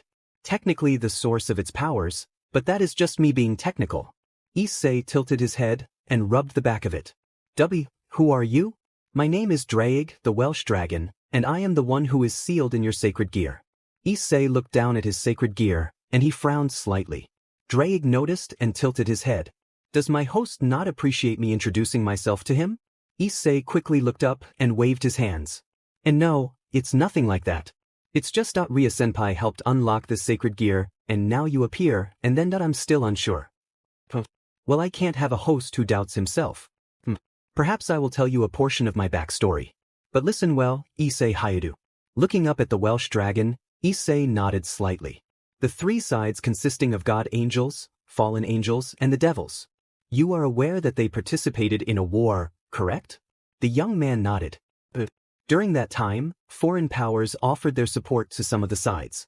fairies, spirits, European monsters, Asian yokai, and humans. However, the dragons never included themselves in the three factions. Issei blinked in surprise. Why not? Was it not important to them? Drake nodded slightly. I do not know the real reason, but perhaps what you just said could have been the reason. Dragons are beings that are composed of a great mass of powers, and they act freely and selfishly. Some dragons turned into devils, some sided with God, and the majority just didn't give a damn about the war. Issei's eyes widened. So that they chose to live freely, away from all the conflicts. Drake nodded once more, and then his face gained a somber look to it. During the great war between the devils, fallen angels, and God, there were two dragons that commenced in a fight. The two dragons were ranked in the highest class, and possessed powers that rivaled that of God and Mao.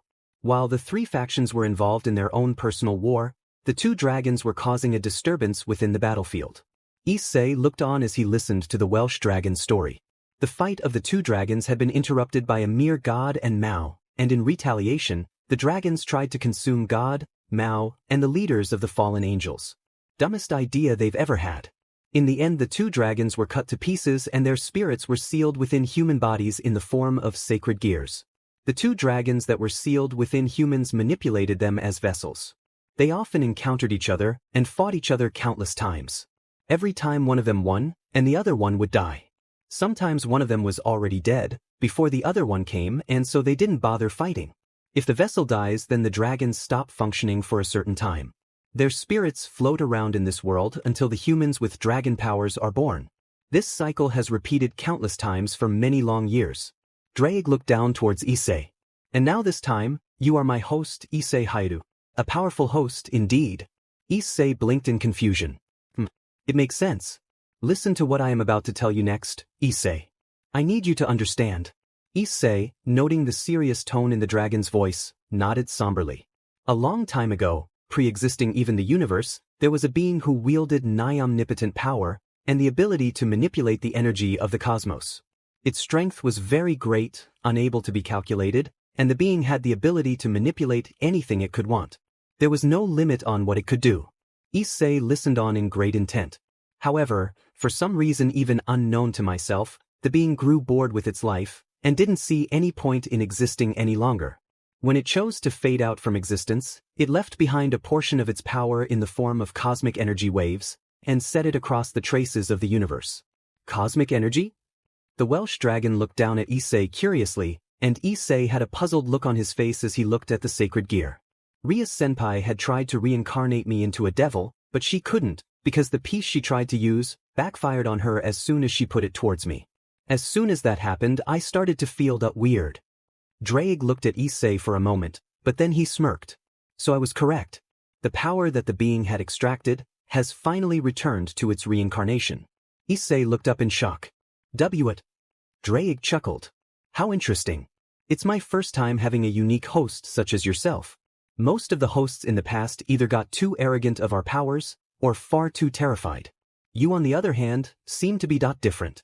Issei blinked in shock, and he and the Welsh dragon were silent for a few moments, until Issei looked at his sacred gear in curiosity.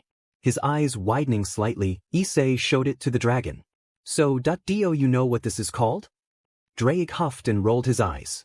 What do pigs fly? Of course I know what it's called. I've been sealed inside the diamond thing for God knows how long. Issei rose an eyebrow, while Drake calmed himself considerably. Sorry about that. It is called the boosted gear, or in my namesake, the Red Dragon Emperor's Gauntlet. Within my power, I am able to double the power of my host every 10 seconds. However, there are many other abilities that the boosted gear possesses. Abilities that would be beneficial for you to learn. Issei blinked in confusion. What kind of abilities? Mountains. Why are we at the mountains? Well, we certainly can't blow up stuff near your house, can we? Issei stiffened. What do you mean blow stuff up? Relax, kid. No one's going to see us. Especially me, they'll just blame you for being up late, stuck near the mountains. Issei frowned slightly, and he looked at the scenery. Why are we here? We're going to test the powers of the boosted gear. You're not doing anything important, and what the hell, I've got nothing else better to do, so let's start. First, summon your sacred gift. What? How do I summon it?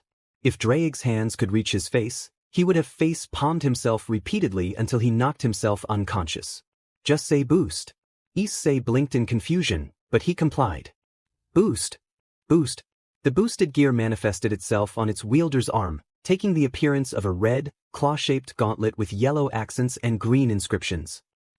It seems you have reached the second evolution already. Most likely due to the power you inherited from the being. And your power is increasing, and it shall increase every time you use the boost call. Issei blinked again, and he rose an eyebrow. What is it? Aren't there some drawbacks whenever my power increases?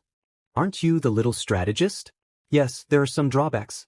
When you reach the limit on how much power you can wield, stress will be put onto your body.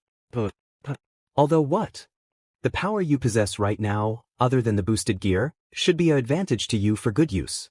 Since the being had nigh omnipotence, stamina and endurance, that should give you an advantage. However, do not rely on your inherited power, or else you'll be too dependent on using it. Issei nodded, listening to the spirit of his sacred gear. Now that the drawbacks are out of the way, I want you to shoot a small energy blast at anything you wish. Remember, it has to be small. Issei frowned slightly, and he lifted his left arm up, as a sphere of emerald energy formed above his boosted geared palm. The sphere was the size of a golf ball. Good, now shoot it. Issei looked around his surroundings, not really wanting to shoot this energy sphere anywhere. What if there are people nearby? Kid lighten up. It's nighttime, it's dark out, everyone's asleep, no one's going to see you. Just shoot the mountain in front of you. With a nervous gulp, Issei ejected the emerald energy sphere, and his eyes widened in shock as the energy gained an increase in velocity as it went towards the mountain. His eyes remained wide open as the energy crashed into the mountain, causing the ground to shake. Nice shot. Issei continued to stare in surprise as the mountain now had a huge hole in it. Oh my gosh. Well, it's a nice view. There is another technique that the boosted gear wields. And I believe that it will be useful to you. I don't have to blow up any more mountains, do I? Of course not. Maybe. Issei sighed and rubbed the back of his head. As to what I was explaining, another technique is called the Welsh Dragon Overbooster, which is also your Welsh Dragon Balance Breaker. Balance Breaker? Indeed. The Balance Breaker is the evolved form of a sacred gear. In your case, the Scale Mail is a dragon armor that augments your powers, abilities, speed, and durability. You will also temporarily gain the ability to double your power without the 10-second limit. Issei widened his eyes with interest. Really? Really? However, there are some drawbacks. How severe? Not too much. When you activate your balance breaker, it takes 2 minutes to activate. While it is a short time, you are unable to cancel the process if you so happen to change your mind. Issei blinked, and he frowned slightly as he looked at the ground. Also, Issei shot his head up. There is a sacrifice you have to make in order to use my power. It is whatever you choose, and that will serve as the sacrifice. I don't understand. Say you were to sacrifice your left arm, and in return I would lend you my power. While it would be extremely beneficial to you, once you have transformed your left arm into a dragon arm, you are unable to return it to human form, unless you are able to drain the energy. And how would I go about draining that energy? Well, you could either get a devil to drain out the energy themselves, or you could once again use the inherited power and just will the dragon arm to return to its human form. Issei nodded as he listened to the Welsh dragon's explanation. He rubbed the back of his head. Gosh, the drawbacks don't really seem that bad though. Issei blinked and then he sighed. Drake-san, why are you helping me? Why are you bothering to train me? The Welsh dragon was quiet for a moment, and then he spoke up. Having an untrained host doesn't really suit any ideals of mine. You're powerful, kid. You're powerful enough that the white guy wouldn't even treat you as a joke. Issei widened his eyes. White guy. The two were silent momentarily, until the Welsh dragon let out a yawn. Let's go home, kid. All this training has worn the hell out of me. Issei widened his eyes, and a soft frown formed on his face. You didn't even come out to train. Well, it's not like I could, brat. Besides, I did train a lot. I trained my voice and I almost lost it. Issei sighed and shook his head. For a dragon, you sure are laid back. And for a shy kid, you sure have a smart mouth. 2 weeks later. Wanna go shoot some mountains?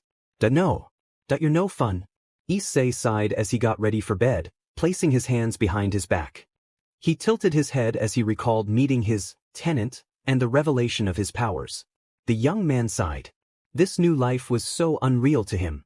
And to think, it all started when his mother had sent him to Kuoh Academy. The only questions were, was it good, or was it bad? Those were the questions Issei himself could not answer. Getting comfortable into his bed, Issei started to close his eyes, until he suddenly felt the aura of a devil in his room. His eyes widening in surprise, and sitting up in his bed, Issei found himself face to face with none other than Graphia. "It looks like you were about to rest." Issei blinked a few times, before recognizing the maid. "Graphia-san? What are you doing here?" His eyes widened further as he thought of another question. "Not to sound rude or anything, but how did you know where I lived?" "Baka, she can sense your aura. It's not that hard to miss." Issei frowned at the Welsh dragon's comment. "I have come to inform you that Ryusou-jusama has lost the match." Issei widened his eyes, and he adopted a saddened look. "So, Riser won then. Poor Rya-senpai." The people in Issei's room were silent in thought, until Graphia spoke. "I am aware that I have told you before, but Surzek-sama has sensed your aura. And he seems to hold a great interest in you." Issei blinked in confusion. I.um. Much to the young man's surprise, Graphia let a quiet laugh escape her mouth, and she held out a paper. Issei took the paper and looked at it, tilting his head. "The magic circle printed on this paper will allow you to teleport to the hall of the engagement party of the House of Gremory and House of Phoenix." Issei blinked again. Graphia let a soft smile to form on her face. "I have a message from Surzek-sama for you." Issei widened his eyes as he listened to Graphia speak the next words. "If you want to save my sister, barge into the hall." Seems kind of rude, doesn't it? Issei ignored the Welsh dragon as he listened to Graphia once more. "Your power is absolutely enormous, Issei-kun. I wish for you to put it to good use." And with that, she disappeared as a magic circle emitted from under her. Blinking his eyes repeatedly, Issei tilted his head. Interesting." Issei rubbed the back of his head, and then he gained a determined look. "You want to try maybe using the scale mail for the first time?" His response was an amused chuckle from the Welsh dragon. "Kukukuku. I thought you'd never ask." Gremory Phoenix engagement party. A magic circle emitted from the ground, revealing a surprised Issei as he looked around his surroundings. "This place is so big. Almost like a palace." He walked around the corridor, and he stopped to see a portrait of a man with crimson hair. Issei tilted his head, admiring the piece of art. "It looks like a relative of Rya-senpai." He walked further until he saw a gigantic door that was open. Issei peered inside the door, and his eyes widened. A whole crowd of formal-dressed devils chatted with each other, having a good time. "There's so many dressed-up people here. What do you expect? It's an engagement party." Issei once again ignored his tenant's words, and he suddenly realized that the place he was in was a very spacious hall. Looking around, he spotted a familiar color of hair. Rias had her crimson hair tied up, and her body was clad in a white dress. Her face held a distressed and saddened look, and she looked absolutely melancholic. Issei frowned softly. "Rias-senpai. Meh, I've seen better. That wasn't nice and you know it." Rias sadly looked out into the audience, and her eyes widened when she saw a familiar figure. Her blue-green eyes shone with tears. "Issei-kun. My darling Kohai. What is he doing here?" Riser noticed the young man as well, and his eyes widened. Issei, his eyes widened, walked towards the two devils, until a guard went to stop him. "Hey, who the hell are Dash?" He was suddenly blown away as Issei released a surge of energy. Issei blinked in shock, looking at himself. "Did I do that? There's my cute little Kohai." Issei blushed and turned around to see a smiling Akino, clad in an expensive-looking kimono. "Issei-kun, you're here. Took you long enough." Issei also noticed Hyoudou and Kaneko looking at him with a smile and emotionless look, respectively. Thank you guys so much." Riser scowled and pointed to Issei. "What the hell are you doing here?" Issei frowned at the Phoenix Devil, and then his frown turned into a determined look. "I've come to give Rias-senpai her happiness back." Rias widened her eyes in shock, and a full blush reddened on her cheeks. "Issei-kun. Interesting. You really are something, Issei Hyoudou." Issei looked up to see a man with crimson hair and blue eyes walking towards him. The young man blinked in curiosity. "He looks like Rya-senpai. Well, a male version." "Oni-sama?" Rias asked. Surzek's Lucifer smiled as he paused in front of Issei. "I wanted to witness the power of this young boy, so I asked Graphia to invite him to the engagement party." A middle-aged man spoke his opinion on this. Surzex-sama? Why would do something like this? It's so irresponsible. Surzex dismissed the man with a smile. Nonsense, it's fine. The rating game that my little sister had participated in against Riser was, while entertaining, not really a fair game. Rias had no gaming experience beforehand, while Riser is a prodigy from the House of Phoenix. Issei widened his eyes, while he heard Drake hum in his mind. Perhaps he is aiding his sibling? A middle-aged man with crimson hair and blue eyes sent a question towards Surzex. Surzex, are you absolutely sure about this? Surzex flashed a confident smile. I'm sure, father. What's the harm in making my cute little sister engagement party into a flashy one? Don't you think it will be a better event that way? The devils in the engagement halls were silent, and then Surzex turned to look at Riser. Riser, would you like to reveal your power? Riser sent a confident smirk. I don't mind. I wouldn't dream of declining a wish from Surzex-sama. Before I get married, I'll teach this brat not to interfere with events that has nothing to do with him. Surzex smiled and he turned to look at Issei. Issei, what prize do you want if you win? Issei looked a little worried, but then he turned to look at Rias. All I wish is for Ria-senpai's happiness. So the only way for her to be happy is for her to be freed from marriage. Surzex flashed Issei a cheerful smile. Excellent. If you succeed, my little sister will leave with you. Nodding to Surzex in respect, Issei bowed his head to the devil, as the latter went back to his seat. Sitting down on his seat, Surzex adopted a laid-back smile. Everyone make sure to clear back. After saying that, the devils immediately cleared the halls, standing around the spaces, watching both Riser and Issei. Issei lifted his left arm up. Boost. Boost. With the boosted gear on his left arm, Issei set his face into a determined look as he faced Riser. Alright, are you ready? He heard the excited chuckle of the Welsh dragon from his boosted gear. Kukukuku. Let's fry us some turkey. A devil who appeared as a referee looked at Riser, the Phoenix Devil, and Issei, the wielder of the boosted gear. Begin. Riser grunted as he summoned a pair of pyrokinetic wings. Glaring at Issei, he pointed to the young man's boosted gear. Your little sacred gear looks much different from before. However, that doesn't change the fact that you have little to no chance of winning. With a determined glare, Issei looked down at his boosted gear, and he nodded. Okay. Are you ready? Ready as I'll ever be, partner. Now go. With a nod, Issei lifted his left arm up, and he shouted out his call. Shine. Over boost. Welsh dragon over booster. The emerald-colored jewel glowed brightly, its color changing to a crimson glow. A crimson aura surrounded around Issei, and pieces of dragon armor began to meld onto his body. The armor had the shape and motif of a dragon, and green jewels covered Issei's body. The jewel of the boosted gear was present on Issei's arms, shoulders, knees, and the middle of his torso. On the back of the armor appeared to be a rocket booster propulsion.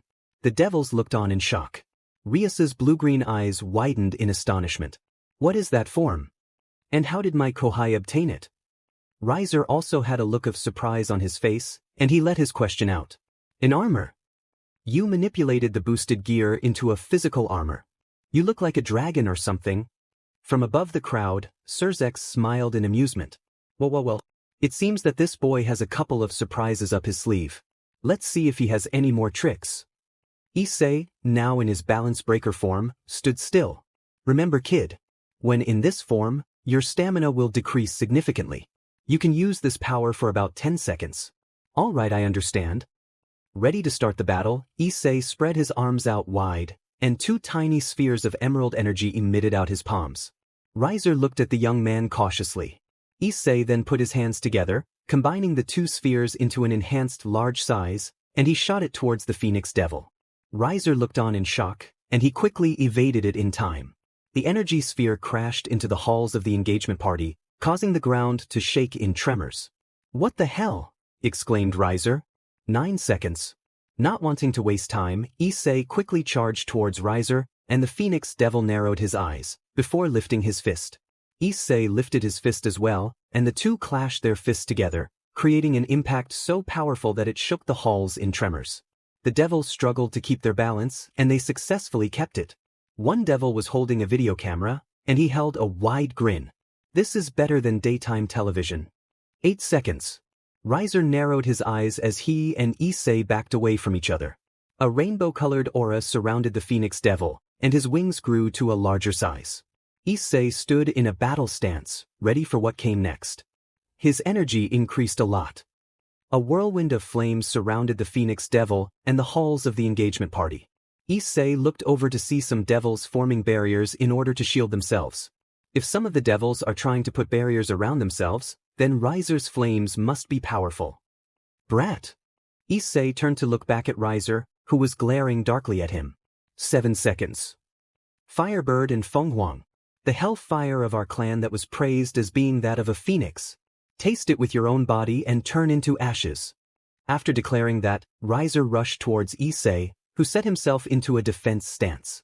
The fire of the phoenix can leave some scratches of the scales of dragons.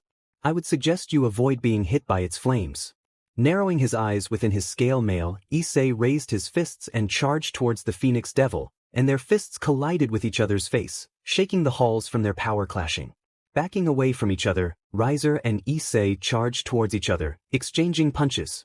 The two were able to get some hits on the other, and they backed away once more. Riser narrowed his eyes, and he pointed to Issei. If you didn't have that demon armor, then I would have easily wiped the floor with you as soon as my fist reached you. If you were to take your gauntlet off, then our powers would be drastically far apart. Kukukuku. He's half right. You still have the inherited power from the pre-existed being in your disposal. With that power, your stats are far more enhanced compared to this turkey. With the being's abilities, the gap between you and Riser is extremely wide. I know, but there's another way to win. I know there is. And it's in my hand. 6 seconds. Narrowing his blue eyes darkly, Riser charged towards Issei once more, but was unprepared as Issei unexpectedly punched him in the face. The Phoenix Devil, wincing from the impact, backed away. What the hell did you dash? He then coughed out a spittle of blood, and he covered his mouth. What the? He muffled. He looked towards the young man encased in his dragon armor, and he opened his hand, revealing the object to the Phoenix Devil. A cross. The devils looked on in terror, as they saw the holy cross in Issei's palm. 5 seconds. Aren't you a smart one? If a devil is weak against a holy cross, then that means an empowered holy cross can be used against a Phoenix Devil. Riser growled and shook a fist at Issei, and then his eyes widened, looking at Issei's left arm. His left arm is continuously pulsing with energy. The armor looks like it's inorganic, but his arm. His eyes widened further, Riser clenched his fists. Why is your left arm pulsating? And what happened to your power? The turkey seems to be a little ruffled. Issei lifted his head up and looked directly at the Phoenix Devil. Riser. I sacrificed my left arm to the dragon that lives within my sacred gear. So your arm was replaced by a dragon's arm. Don't you know that your left arm will never return to normal? Issei nodded to the Phoenix Devil. I know, and that's a risk I'm willing to take. Like I said, you could always use the inherited power to just will your human arm back. For seconds. Riser gritted his teeth. You're insane. And for the first time, I'm a little wary of you, brat. Riser narrowed his eyes as he increased the aura of his flamed wings. I'm going to beat you with everything I have, you stupid brat. He rushed towards Issei once more, his body and his surroundings covered by fire. Setting himself into a battle stance, Issei rushed towards the Phoenix Devil, clenching his fist back with the cross inside. The two enemies crashed their fists together, and a flash created from the collision blinded the devils that were witnessing the fight. Riser shouted out in pain as he clutched his face, bleeding from the cross. Issei backed away from his opponent. 3 seconds. All right, this is it. What are you planning? His question was answered when Issei summoned a small bottle that contained holy water. Crushing the bottle instantly, Issei absorbed the liquid and manipulated it into the form of a sphere, while simultaneously charging an emerald sphere of energy. Wiping the blood from his mouth, Riser looked on in shock. What's he doing? Manipulating the liquid and combining it with the emerald sphere, Issei cupped the combined energy to his side. Issei began to yell as a multicolored aura began to surround him, and he moved his hands forward, releasing a powerful energy beam. His eyes widening in surprise, Riser flew away from the beam, before realizing that Issei was manipulating the projectile. Sheet! Riser flew away again, and Issei enhanced the speed, allowing it to target the Phoenix Devil indefinitely. Riser was caught off guard, as suddenly Issei charged at him and punched him in the stomach with the cross in his hand. Riser screamed in pain as he was distracted, and Issei flew down just in time to avoid his own blast. Riser let out a cry of pain as he was engulfed by the energy beam. The Phoenix Devil slammed onto the ground as he writhed in pain. Issei stood where he was, looking down at the Phoenix Devil. Impressive.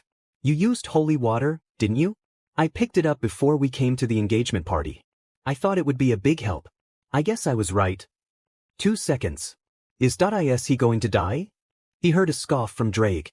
So naive. It's not that simple to kill someone from the Phoenix clan. Remember, they can regenerate. So he's going to be okay? More or less. The effect of holy water depletes a large amount of the Phoenix's stamina and a force of will. Even if he regenerates and loses his stamina anyway, he won't be able to recover his emotional strength.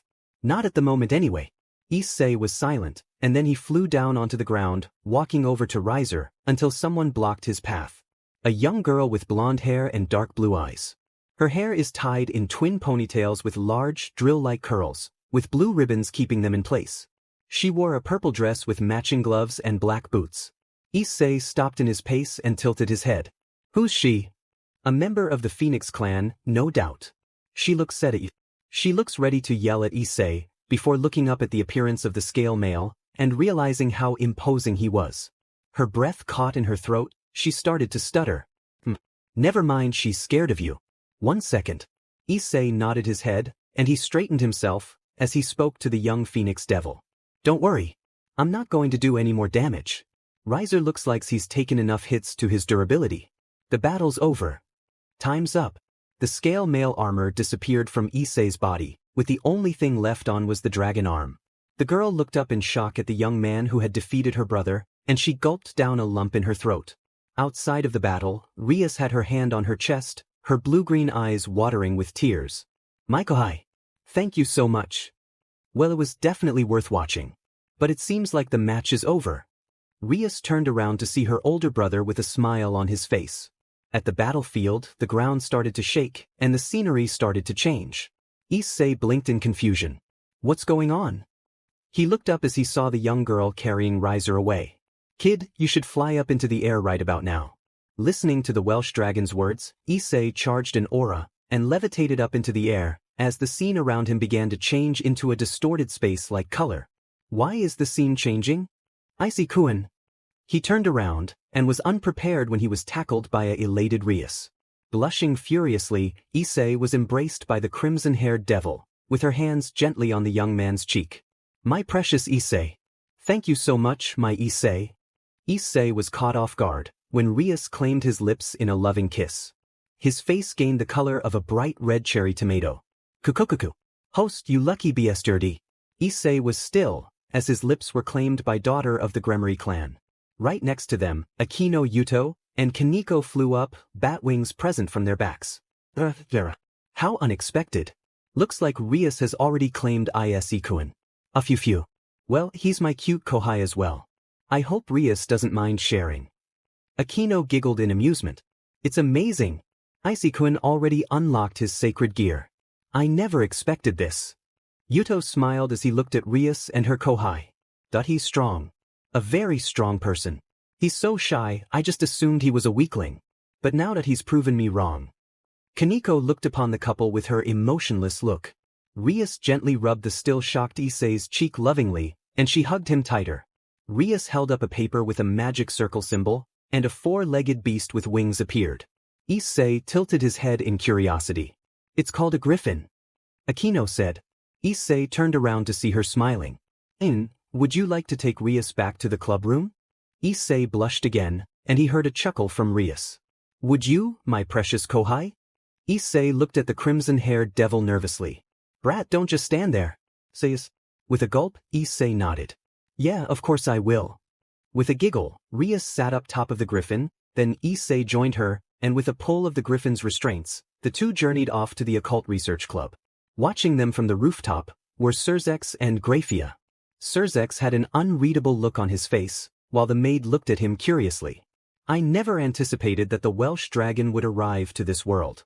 Grafia looked over to the Mao, and she sighed. Perhaps his encounter with the vanishing dragon is not too far ahead. Issei looked all around him, until he felt a warm hand on his cheek. Looking at Rias, another blush formed on his face. Rias-senpai? Rias sent him a smile. Bakakohai. You sacrificed your left arm just to save me. Blinking in confusion, Issei widened his eyes, remembering what Drake had said. Don't worry, Rias-senpai. I can change it back. Rias blinked in surprise.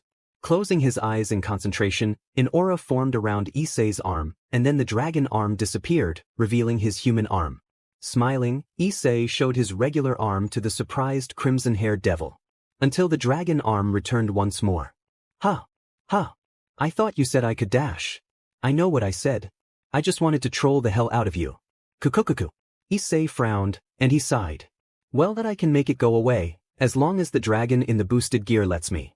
Rias chuckled, her hand covering her mouth with her hand. My precious Kohai. You really are my special one. Lord Phoenix. I apologize that the engagement turned out like this dash. You don't have to say any more, Lord Gremory. I admit it was a good engagement for pure devils, but it appears that we both possessed greed. Both of us already have pure-blooded devil grandchildren. Maybe it was the greed as devils that has made us crave for it. Or was it because we saw hell in the last war? No, I also forced my greed onto my daughter. His name was Issei Hyoudou, correct? I wanted to thank the young boy. What my son lacked was defeat and humility. He overestimated the ability of our clan. The Phoenix is not absolute. Just learning that was enough for this engagement, Lord Gremory. Lord Phoenix. Your daughter has a good servant. Looks like the underworld won't be bored in the future. But I never would have thought that my daughter would pick it up. Welsh dragon. I couldn't believe that that loathsome existence actually came to our side until I saw it. Then the next will be. Yes, it must be. No, perhaps it already exists. Vanishing dragon. It's just a matter of time until the red meets the white. Father. Lord Phoenix. Lord Gremory turned around to look at his son, Surzex, who had an amused look. Just for the record, Issei Hyoudou is by no means a devil, and nor is he a servant of Rias. He's completely, 100% unique. Both Lords Gremory and Phoenix widened their eyes slightly in amazement. With a chuckle, Surzex left his father and Lord Phoenix to think about the status of Issei. 1 week later, Issei rubbed the back of his head as he approached the Occult Research Club base. I wonder what Rias-senpai wanted me to come here for? The young man opened the door, and his eyes widened. There was Rias, Akino, Sona, and Tsubaki sitting on the couch. Issei also spotted a number of students he had never seen before. The 4 senpais turned around to see Issei. Ise-kun. Ufufu. Hyoudou-kun. Hello, Hyoudou-kun. Sona-senpai, Tsubaki-senpai? What are you two doing here? Akino giggled as she approached Issei. Sona Citri is a high-class devil and is the next heir of the House of Citri. Issei blinked in surprise. So her status is just like Ria-senpai's status. Akino smiled wider. The House of Citri is one of the 72 pillars that survived the Great War, just like the House of Gremory and the House of Phoenix. Kuoh Academy is actually controlled by the House of Gremory, but at daytime, it is the House of Citri who is in control. The time of being in charge is split between daytime and nighttime. Issei widened his eyes. So the school belongs to Ria-senpai and Sona-senpai? So, that if Sona-senpai is a devil, then she must have her own peerage too, right? Thinking it. Give the boy a prize. I thought you were asleep. I was. Until I got bored. Issei inwardly sighed, and spotted Sona getting up from her seat on the couch. Heiken, allow me to introduce my peerage. She gestured to Tsubaki, who nodded to Issei. Tsubaki is my queen. A girl with white hair and a girl with long brunette hair smiled as they were introduced next. Momo and Rhea are my 2 bishops. Sona then pointed to a girl with shoulder-length, reddish-brown hair and brown eyes, and to a tall girl with blue, shoulder-length hair and matching eyes. She had the basic appearance of a tomboy and had a Bishounen face. Tomo is my knight, and Tsubasa is my rook. Tomo smiled cheerfully, while Tsubasa sent Issei a soft smile. Sona then introduced a short, petite girl with brown hair in twin ponytails and green eyes, and young man with short blonde hair and gray eyes. These are my 2 pawns, Ruruko and Dash. Genshurzi, it's good to meet you, man. Saji said as he held his hand out to Issei. Issei blinked and he shook Saji's hand. Nice to meet you too. Saji smiled. It's nice to meet a fellow pawn, especially in the same school. Issei blinked in confusion, before his eyes widened. Saj dash.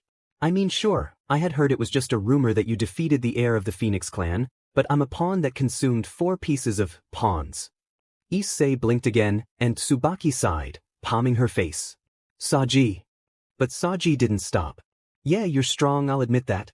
But here's my question, how many pawn pieces did you take up? Issei remained silent for a while, and then he lifted a finger up to explain himself.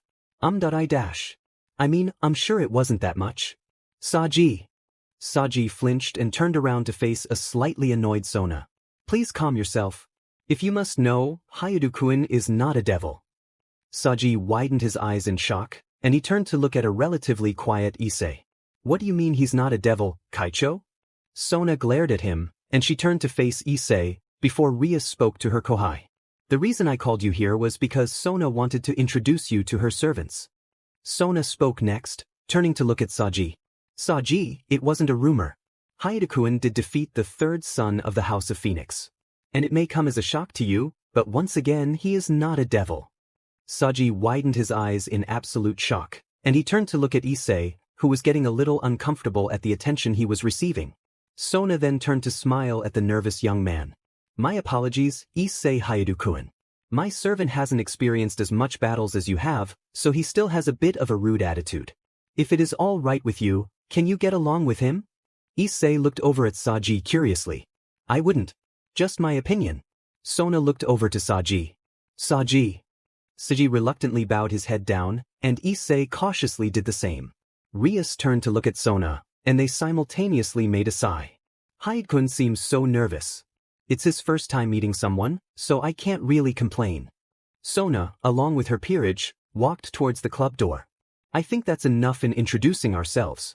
There's something I have to do beforehand, so this meeting has to come to a short close. She then turned to look at Rias with a smile. Rias, I look forward to the ball tournament. Rias returned the smile. And I as well. Issei blinked in confusion. Ball tournament? Rias turned to look at Issei, a warm smile etched on her face. Issei blinked again. The tournament, huh? This should be entertaining. In a library shop, a girl with long flowing blonde hair and green eyes sat quietly as she peered at her Bible. With a smile, she closed the book and went outside of the library. Before I go to bed, I want to go to the church tonight. With a warm smile, she edged on towards her destination. In only 10 minutes, did she manage to find the church? Or former church? What happened? Please help me. The girl turned around to see a gentle-looking handsome young man with blonde hair. The man appeared to be greatly injured, and he walked slowly towards the girl. The girl's eyes widened in shock, and she went over to help the man. What happened to you? I was trapped under the remains of the church, and it took me a while to get out. Could you please help me? The girl, overwhelmed with pity, nodded in sympathy, and she lifted her hand up, revealing 2 silver rings with blue-green gems. A green aura emitted from the rings, and she went to reach for the man. Unbeknownst to her, the man's grimace started to form into a grin. Hey, what are you doing here? The two looked up to see 4 people with black crow-like wings. Rainer, Calawarner, Donasik, and Middle looked on in annoyance as they peered at the young girl about to heal the man. Donasik narrowed his eyes. The noble devil, Diodora Astaroth. What the hell is he doing here? Diodora narrowed his eyes sharply. Sheet. 4 fallen angels. Middle went to speak with the girl. Hey, whatever you're about to do, don't heal him. He's a bad person. The girl looked up in shock. What do you mean? I never would have imagined Ria Senpai and Sona Senpai playing tennis. They're really putting their all into the game. From the sidelines, Issei watched Rias go against Sona in a tennis match. His eyes were widened in amazement as he watched his 2 senpais go at it. Yufufu. Enjoying the game, Issei-kun? Issei looked over to see Akino smiling warmly at him. The young man rubbed the back of his head nervously and looked ahead. Why yeah, I guess, Akino-senpai. It's wonderful that we can see a match between high-class devils. Rias smirked at her friend. Here I come, Sona. Sona returned the facial gesture. Yes, you may, Rias. Issei blinked. Wow, they're really fired up. Kaichuu. Please win. Issei looked to see an excited Saji cheering for Sona. That I guess he's fired up too. Take this. Shitori-style spin ball. Sona swung her racket, hitting the ball towards Rias. You are too naive. Take this Gremory-style counter. Rias attempted to hit the ball with her racket, but she was too late. Saji cheered louder as he shouted out the score. 15-30. Rias sent her friend a smile. You are doing well, Sona. To be expected from my rival. Rias, you haven't forgotten the promise where the loser has to pay for the udon with all the toppings at Kobushia, have you? Yes, I haven't. It will be my shame if you taste that before me. That's why I will definitely win. Did you know that I have 108 styles of magic ball? I will accept that challenge. I will hit back all the ball that come into my Shitori zone. Issei blinked and tilted his head. They're so competitive. The Occult Research Club. Issei widened his eyes at the strange scene before him. Rias-senpai? What are Sona-senpai and Tsubaki-senpai doing? Rias chuckled at her Kohai's question.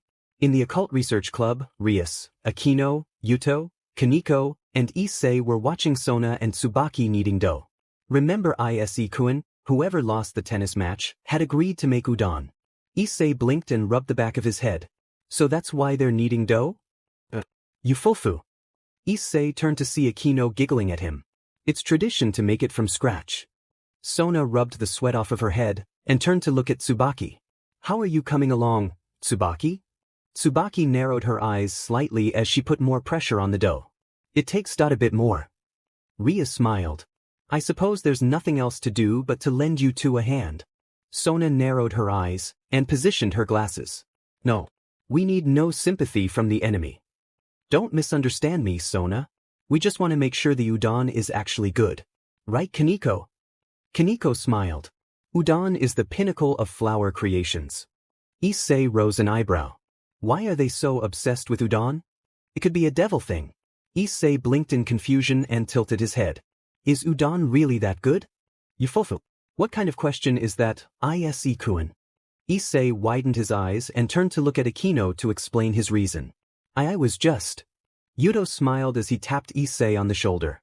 It's more about the rivalry between the Gremory and the Citri clans. Rivalry? Akino giggled as she walked towards the devils, about to knead the dough. Well then, let's get started. Issei blinked repeatedly as he was witnessing something strange. What the hell are they doing? I have no idea. Issei widened his eyes as he watched his four senpais and Kaneko jumping on top of the dough. Yuto looked to Issei, ready to explain it to the young man. It's an ancient tradition. What kind of tradition? Ria smiled as she set her direction to Issei. If we don't do it with our feet, the gluten from the grain won't be lined up evenly. Kaneko then explained next. It's the elasticity and viscosity. Until the pressure balances them perfectly, no true, acceptable udon may be born. Issei blinked repeatedly. What the hell did she just say? I think this is the first time I've ever heard her speak more than ever. I guess she must really like udon. Twirling the knife, Sona spoke up.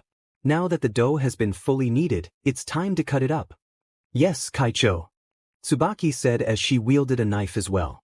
Issei's eyes widened when he saw the two senpais cutting the udon at a high speed. Goddamn, it's just udon. After the udon was cut, it was placed in the pot, ready to cook. Sona smiled as she peered over the cooking material. Now we add the Citri specialty. Oh god, there's a specialty? Issei shrugged. Might as well see what it is. A blue magic circle emitted from above the pot, and Issei widened his eyes. She's adding magic? Typical. They're using magic to enhance the udon. Sona smirked as she looked over to Issei. Heighten with my magic, the soup will be more delicious. Yeah right. Issei jumped in shock and he clutched his head, losing his balance and falling onto the ground. Sona paused in her technique to see Issei rubbing his head. Rias, Akino, and Tsubaki rose simultaneous eyebrows. Issei-kun? Are you all right? Did you trip on yourself, Hyoudou-kun? Issei frowned slightly. Drake, what did you do that for? For sheets and giggles. Sighing, Issei got up from his spot and dusted himself off. I'm fine. Moments later, the udon was done. Rias, Akino, Yuto, Kaneko, and Issei sat in some seats as udon was served to them. Rias smiled at the appearance of the dish. Well, let's eat. Sona gulped down a lump in her throat slightly. Both Issei and Tsubaki noticed this. Sure. Help yourselves. Blinked. Are you all right, Sona-senpai? She probably messed up her little magic ingredient when you tripped on yourself. You started it. Kukukuku. Tsubaki peered at her president. Kaicho? You look pale. The president of the student council whispered to her queen's ear. When I was enchanting the soup, something. Akino blew the heat off of the noodles. This looks delicious. Sona gulped. Felt. Ria smiled as she peered at her noodles. She's right. The noodles look so fresh. Sona narrowed her eyes. Wrong. Issei stared at his bowl of udon cautiously. He looked over to Rias and his eyes widened. Is it just me, or is that noodle moving? So Drake noticed it as well. No, it's not just you. Just checking. Indeed, Drake was correct, as Rias's noodles started to move. Issei's eyes widened and he shakily pointed to Rias's udon. Are Rias-senpai? Rias paused in her attempt to eat, and she turned to look at Issei. Yes. Issei pointed to her udon, and Rias's eyes widened in shock as her udon started to move before the noodles burst up from the bowl and trapped her, Akino, and Kaneko. Issei widened his eyes as he witnessed the girls being attacked by noodles. What the hell is going on? Issei blushed as he saw that the noodles were geeing the girls very suggestively. This is hilarious. It's not funny. Yuto widened his eyes as well, and he turned to look at Sona. Kaicho Sona, what is? Sona closed her eyes and fixed her glasses. When Hyoudou tripped on himself, he broke my concentration, causing the noodles to come to life. I told you it was because of you. You started it. Ria shivered as she looked down at Sona. Don't just analyze it calmly, do something. Issei frowned slightly. Drake, isn't there something we can do? Do nothing. Drake. Kukukuku. With a sigh, Issei lifted his hand up, and an emerald sphere covered Rias, Akino, and Kaneko, causing the noodles to disintegrate. Guiding them safely to the floor, Issei sighed in relief. That was close. Buska. Quiet you. Make me. Rias smiled as she looked over to Issei. Arigato, my cute kohai. Akino smiled as she approached the now nervous Issei and patted him on the head. Yufufu. Arigato, Ayasikan. Kaneko looked over to Issei and offered him a nod. Happy that the problem was now over, the members of the Occult Research Club, Sona, and Tsubaki left the club room, with Issei being the only one remaining. Sighing in exhaustion, Issei sat down onto the couch. You have to admit, today was funny as hell. Issei frowned slightly. It was not, and you know it. Seconds later, the club door opened, revealing Tsubaki with a bowl of udon and a pair of chopsticks in her hands. Issei blinked in confusion. Tsubaki-senpai. Maintaining her serious look, Tsubaki walked over to Issei and sat on the couch next to him. Issei tilted his head. Tsubaki quietly picked up the pair of chopsticks, caught a piece of noodle, and held it out in front of Issei. Issei widened his eyes further. Interesting. Tsubaki-senpai. Tsubaki narrowed her eyes slightly, and she looked away. Kaicho had served udon with her own magic properties before. This interested me, so I used my own magic to make this udon earlier. There was not enough time to serve my version when Kaicho made hers. Issei blinked repeatedly, and then Tsubaki set her gaze up to Issei, a light blush on her normally stoic face. I would like for you to try my version, and to give me your critique, Hyoudou-kun. Issei blinked and tilted his head. She wants you to try her noodles and tell her how they taste. I know what she means. It's just that Tsubaki-senpai seems so serious all the time. I never would have expected her to act like this. Well, you certainly are one lucky shy BSDRD. Better answer her, she's staring at you like a hawk. Issei quickly dismissed his conversation with Drake and nodded to Tsubaki. Sure, Tsubaki-senpai. He went to reach for the chopsticks, until Tsubaki edged the chopsticks away from Issei's reach. The young man blinked in confusion. Tsubaki-senpai. Tsubaki's blush appeared to redden more deeply. It is too hot. I would prefer it if I feed the udon to you. Issei's eyes widened, and he heard a chuckle from Drake. Kukukuku. Well, looks like you certainly are lucky. Gulping down a nervous lump in his throat, Issei nodded and opened his mouth. Now having his permission, Tsubaki guided the chopsticks containing some noodles, and fed it to Issei. Savoring the taste, Issei's eyes widened, and he smiled at Tsubaki. It's delicious, Tsubaki-senpai. It's really good. Her blush growing brighter, Tsubaki narrowed her eyes slightly and dipped the chopsticks into the udon and held it out to Issei once more. Accepting the offer, Issei engulfed the noodles. He made sure to savor the taste. Why didn't Tsubaki-senpai tell Ria-senpai that she had made some udon earlier? Hell if I know. Go ask her. She's right in front of you. Issei looked at Tsubaki and he tilted his head. Tsubaki-senpai, if I may ask, why didn't you serve your version to the occult research CLU-? He was cut off when Tsubaki shoved another piece of udon into his mouth. Tilting his head, but at the same time liking the taste, Issei wisely kept quiet. The blush on Tsubaki's cheeks rose again, and she waited for Issei to swallow the noodles. Thanks again for the udon, Tsubaki-senpai. It was really good. The blush returned to Tsubaki's cheeks, but she forced it down and nodded. Your critique is appreciated, Hyoudou-kun. Perhaps we could do this another time. Issei smiled and bowed to his senpai, who nodded and walked out of the door of the club. Issei smiled wider, and he put his arms behind his head. Issei frowned as he detected numerous energy signals. You sense the signals as well? Yeah. 6 of them. They're at the old church. One of them is a devil. The other is a human. And the other 4 that I don't recognize. Looking around the area of the occult research club, Issei sighed as he walked out of the building. Walking outside, Issei sprinted on his way to the old church. Adormer, old church. I don't understand. The blonde girl said. Rainier narrowed her eyes. What on earth is a noble devil doing here? She set her violet eyes to the girl's fingers, and her eyes widened. She has one too. A sacred gear? Diodora narrowed his eyes darkly as he glared at the 4 fallen angels. Middlet glared at the devil, and she turned to look at the confused girl. That man who's holding on to you is not a good person. If you heal him, you don't know what he'll do. The girl widened her eyes. What are you talking about? Diodora changed his expression, from a grimace to a sad look. Please help me. I'm so weak from the blood loss. The girl was torn between helping the man and listening to the people with the black wings. Calawarner narrowed her eyes darkly as she crossed her arms. What's he doing here? And why is he even near the church at all? Devils can barely tolerate churches. Donasik grunted and charged a blue light spear, rearing his hand back. Middlet narrowed her eyes. Devils can recover from their injuries, so why would you need a sacred gear to heal you? Your injuries would heal up anyway. Diodora's narrowed look returned. Shut up. You don't know what you're talking about. Donasik growled and reared his arm back further. Don't lie to us, devil. He threw his blue light spear at Diodora, intending to hit the devil.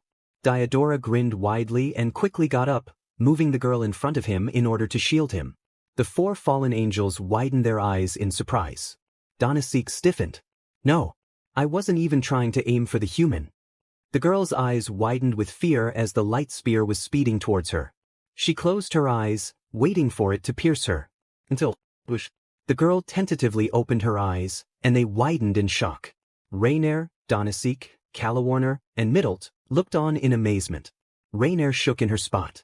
It's you. The girl's green eyes widened further. A young man with brown hair and brown eyes stood in front of the girl with his arms outstretched. He was dressed in a long-sleeved dark brown jean jacket, white shirt, blue jeans, and black shoes. Rainier and Donasik backed away in shock, while Calawarner and Middlet rose an eyebrow at the new figure. The young man looked directly at Rainier, who stuttered at the look he was giving her. Issei. Issei narrowed his eyes. Rainier. He looked over to Donasek. Donasik. The male fallen angel narrowed his eyes. Brat. Issei looked to the other fallen angels, who looked at him curiously. Calawarner blinked in confusion. Is this the kid Rainier had attempted to kill? He doesn't look like anything special. Middlet just stared at the young man. Rainier killed this guy? Issei turned around to look at the blonde girl, who was shaking. Are you all right? The girl nodded frantically. Weiss, I'm fine. Issei set his sights to Diodora, who was peering at him, and then the devil smiled. You made it just in time. This girl was just showing me her sacred gear in order to heal my wounds, and she was about to heal me until these fallen angels arrived here and started to attack us. They were trying to take her sacred gear away. Rainier widened her eyes, and she pointed to Diodora. No, that's not true. He's lying. Don't listen to him. Donasik rose an eyebrow. Although he knew that Rainier was trying to defend herself and the rest of her comrades, even he knew that Issei was going to be doubtful to her words. Issei looked at Diodora quietly, before turning back around to face him. Diodora smiled and he let go of the girl, who quickly backed away from him, running behind Issei. These fallen angels are to blame. They were trying to steal her sacred gear. They're the evil ones. You believe me, don't you? Pow! Issei's response was a punch to the devil's face, as Diodora soared across the ground, crashing into a series of trees. The fallen angels and the girl all widened their eyes in shock. Kukukuku. How did you know he was lying? Issei turned around to look at the girl and the amazed fallen angels. Rainier stuttered in her words. How did you know he was lying? In response to her question, Issei flared his energy, and a red, claw-shaped gauntlet with yellow accents and green inscriptions appeared on his left arm. Rainier, Calawarner, and Middlet gasped in shock. Donasik just narrowed his eyes and turned to look at Rainier. Well, what do you know? He unlocked his sacred gear. Rainier was unable to catch her breath as she stared in shock at Issei's boosted gear. Issei looked up at the fallen angel and narrowed his eyes. Because I saw him trying to use the girl as a shield. As she went through some documents, Sona looked up as she sniffed something in the air. She sniffed harder, finding the smell hard to ignore. What is that smell? I smell something sweet. Gaining a rare curiosity, Sona got up from her desk and went to follow the smell. Walking out of the club door, she tracked the smell all the way to the Occult Research Club. Tsubaki put her hand under her chin as she looked into the cooking book and back at the oven in the club room. Perhaps Hyoudou-kun will like these treats. Tsubaki? Tsubaki widened her eyes as she turned around to see Sona staring at her quizzically. Staring at her president momentarily, Tsubaki quickly composed herself and put her hands behind her back. Kaicho? Is there something you needed? Sona blinked. What are you doing in Rias's base? Tsubaki glanced back at the oven and back to her president. I am baking treats. Sona rose an eyebrow. Treats? The student council doesn't have any events that involve cooking. At least that I'm aware of. What's the purpose of this? Tsubaki widened her eyes slightly, and she glanced back at the oven. I thought they are for me. I wanted to improve my cooking skills. For what reason? That I was hungry. Sona blinked again. So why not use magic? That I wanted to bake the treats from scratch. The president and vice president were both silent, staring at each other with different expressions. One was puzzled and a little suspicious, and the other was composed yet hesitant. Violet eyes against light brown eyes. Finally, Sona just shrugged. I suppose I'll accept your answer. Just clean up whatever mess you made in here. Tsubaki, happy that Sona had accepted her answers, nodded to her. Yes, Kaicho. Walking over to the club door, Sona opened and stared after Tsubaki, before narrowing her eyes and exiting the club. After making sure Sona was gone, Tsubaki sighed. She looked over to the oven, waiting for the treats to end. Hopefully these treats will bake soon. At Dormer, Old Church. Issei stood silently, wielding the boosted gear to his side. He looked to see Diodora lifting himself up and dusting himself off. The devil maintained his gentle smile, and then he looked at Issei's left arm. So that a filthy dragon had the gall to punch a noble such as myself. Narrowed his eyes. If using a girl as a human shield is noble, then you and I clearly have different definitions of the word. After saying that, the wielder of the boosted gear emitted a burst of silver-colored energy. Rainier, Donasik, Calawarner, Middlet, and the girl looked around in amazement as they noticed the environment gaining iridescent colors. Diodora appeared unaffected, still smiling. My, for a lowly dragon, you sure have a good vocabulary. His eyes widening, Issei formed his energy into a sphere, concentrating his power. What are you planning? Issei turned around to look at the girl, who was staring in awe at him. What's your name? Asia. Asia Argento. Issei looked towards the four fallen angels who also looked at the young man in awe. Rainier's body shook. He's so powerful. He's not even using his sacred gear. Calawarner's eyes widened in shock. I don't believe this. Rainier herself had said that this kid was a weakling. But not his energy. Middlet took a step back. In no way. Donasik just stared in amazement and/or begrudging respect. When I first faced this kid, he barely knew how to defend himself. And he didn't even know how to fight either. But now that here he is, radiating his power. He's powerful without a doubt. I never thought I'd say this, but I'm glad we're not the ones he's facing. Issei narrowed his eyes and set his sights to Rainier, whose eyes widened at the sight of him. Rainier. Take Asia and your teammates into the sky and stay where you are. I don't want Asia to get hurt. Rainier gulped down and looked over to the confused girl. Donasek narrowed his eyes. You heard the brat. Pick up the girl and fly up? Rainier looked over to her comrade and went to pick up Asia, who hesitantly grabbed onto her. Listening to Issei's order, the 4 fallen angels and Asia levitated up to a safe area. Making sure they were safe, Issei set his gaze to Diodora, who was still smiling. The young man narrowed his eyes, glaring at the devil. Why did you go near Asia? I thought I told you, filthy dragon. I needed her to heal my injuries. You're lying. I know devils heal faster than humans. Even if you had gotten injured, you would have healed soon.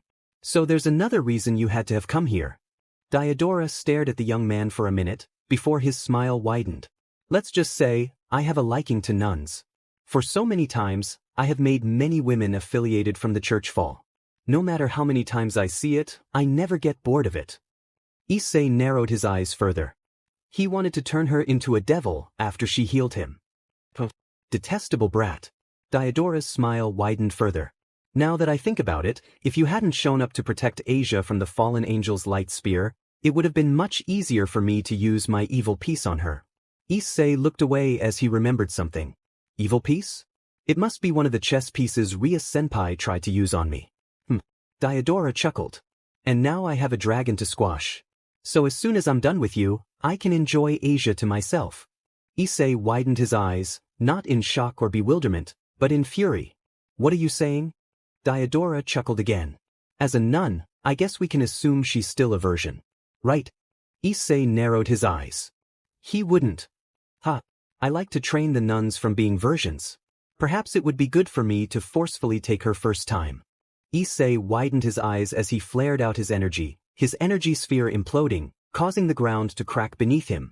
The area surrounding the abandoned church shook as a result of Issei's power surge, and a crater-sized hole cracked apart from under Issei. Issei charged at Diodora in a burst of speed, landing a successful punch on a shocked Diodora. As Diodora attempted to balance himself, Issei reared his fist back, a spark of electricity bolts covering his boosted gear.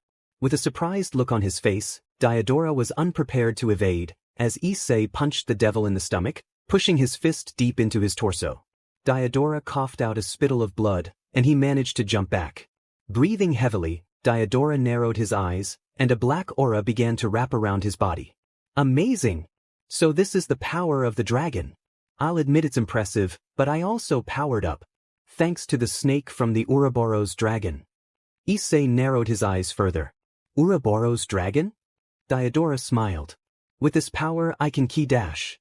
Before Diodora could finish his sentence, Issei landed a sharp punch to the devil's stomach, causing the devil to vomit blood. Issei narrowed his eyes, as Diodora stepped back, holding his stomach.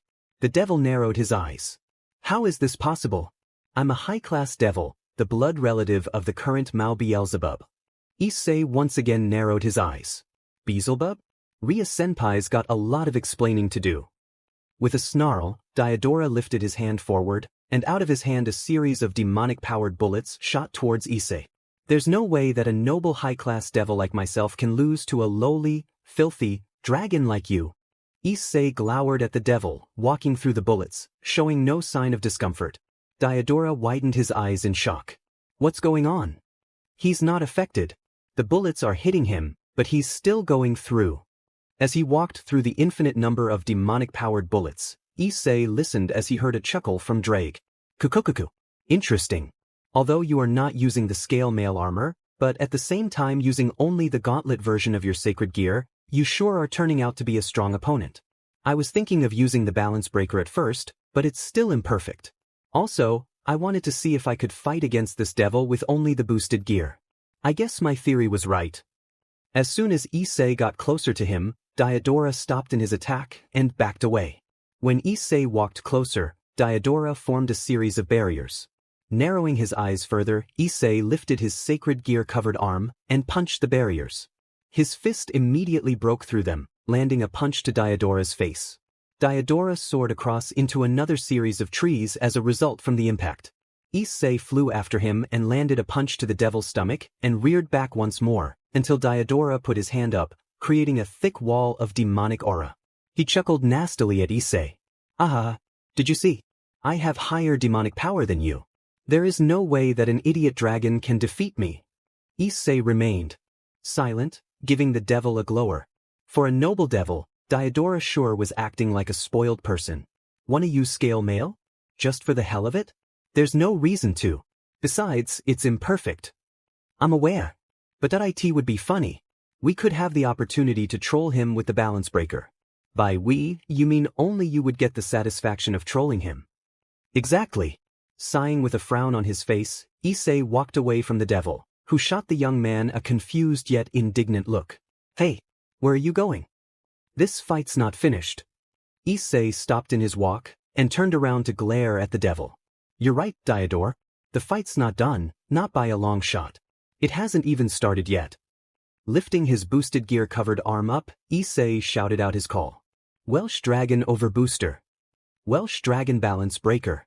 A dark crimson aura enveloped Issei as dragon armor began to form onto his body. The armor shined in the night, with green jewels of the boosted gear covering Issei's body. Immense power flowed throughout his body. Rainier, Donasik, Calawarner, and Middle dropped their jaws open in absolute shock. "I can't believe it," exclaimed Rainier. That's his sacred gear?" questioned Calawarner. "Oh my gosh," said Middle. "I knew the brat was strong, but I never would have anticipated this strong. I said it once, and I'll say it again, I am glad we are not the ones he's facing," shouted Donasik. Asia just looked at the armored Issei in amazement. He's amazing." Diodora now regretted having to cross paths with Issei. In his eyes, Issei was just a low-life, filthy dragon. But now let's just say he was not taking this power from Issei well. "Remember? 10 seconds. "I remember." Diodora stared in shock at Issei. 9 seconds. With a burst of speed, Issei charged forward and reared his fist back, a surge of crimson electricity bolts covering his armor. He punched forward, causing the wall to immediately break apart from the impact. 8 seconds. His demonic wall shattered. Diodora stiffened as he stared at Issei in his balance breaker form. Shuddering, the devil lifted up one finger, hesitating in his words. "I'm sorry?" 7 seconds. Issei grabbed the devil's hand and pulled Diodora towards him, headbutting him in the face. Crashing against the tree, Diodora was unable to evade Issei's punch to his face, causing the devil to crash onto the ground. Struggling to get himself up, Diodora narrowed his eyes darkly at the young man. 6 seconds. "This can't be. There is absolutely no way I can lose to an idiotic dragon. Boy, he sure hates you. I think he's talking about you, Drake." "Shut up." 5 seconds. Diodora lifted his hand. A series of circular sharp objects embedded with demonic energy appeared around Issei. The objects pointed towards Issei and shot at him with the speed of a missile. Issei glowered, and he formed a silver sphere, preventing the demonic sharp objects from impaling him. For seconds, Diodora widened his eyes. Issei walked towards the devil, who tried to add more of the attack. However, the missile-like objects still could not penetrate Issei's energy sphere. Wanting the devil to quit his attempt, Issei kicked Diodora in the thigh. 3 seconds. Ouch. 2 seconds. Diodora squinted his face in a painful look and narrowed his eyes. He lifted his hand up and gathered a pool of demonic energy. Issei stood where was, motionless in his stance. With a twisted smile, Diodora shot his demonic power in the form of a massive beam, completely engulfing Issei in the attack. Diodora smirked and chuckled. "It's true. A pathetic dragon should never have been able to harm a noble devil such as myself. Haha." He was so engrossed into his clear victory that he failed to notice an energy sphere the size of a beach ball was emitting through the smoke. 1 second. Glowering at the devil, Issei shot his emerald dragon shot towards the devil, who could only gasp in shock as he was obliterated by the massive energy blast. The smoke cleared, revealing Issei in his scale male form. The dragon armor disappeared, leaving Issei with the boosted gear on his arm. Narrowing his eyes, Issei looked around. "There's someone else here. Well, this is a surprise." Widening his brown eyes, Issei turned around to see an unfamiliar man wearing light armor with a cape, floating above him. Issei narrowed his eyes further. His energy. It's greater than Diodora's. The man smirked darkly at Issei, and he crossed his arms, floating down onto the ground. "Interesting. It amazes me that a boosted gear, a mid-tier Longinus, would be able to kill Diodora. Issei glowered at the man. Who are you? The man chuckled. That is what you will find out in due time. He looked around his surroundings, smirking. It appears that Diodora had underestimated you. Issei just stared at the man, who chuckled again. A magic circle appeared below him, and he bowed mockingly. We'll meet each other again, boy. The magic circle glowed brighter, and then the man disappeared. Narrowing his eyes, Issei walked back to the area surrounding the church, and looked up to see Rainier, Donasik, Middlet and Calawarner, and a slightly tired Asia. Issei's house. Issei was hesitant about bringing the 4 fallen angels and Asia to his home, as he knew it would take a long time to persuade his parents. But much to his and the fallen angels' surprise, Mr. and Mrs. Hyoudou were just glad Issei had managed to make some friends. It had turned out that the fallen angels had been cut loose from their leader known as a Zizo, and had no place to go. For Asia's case, her mother abandoned her, and was raised in the church, and since the church was destroyed, the nun also had nowhere to go. You guys can sleep in my room. Rainier, Donasik, and Calawarner widened their eyes.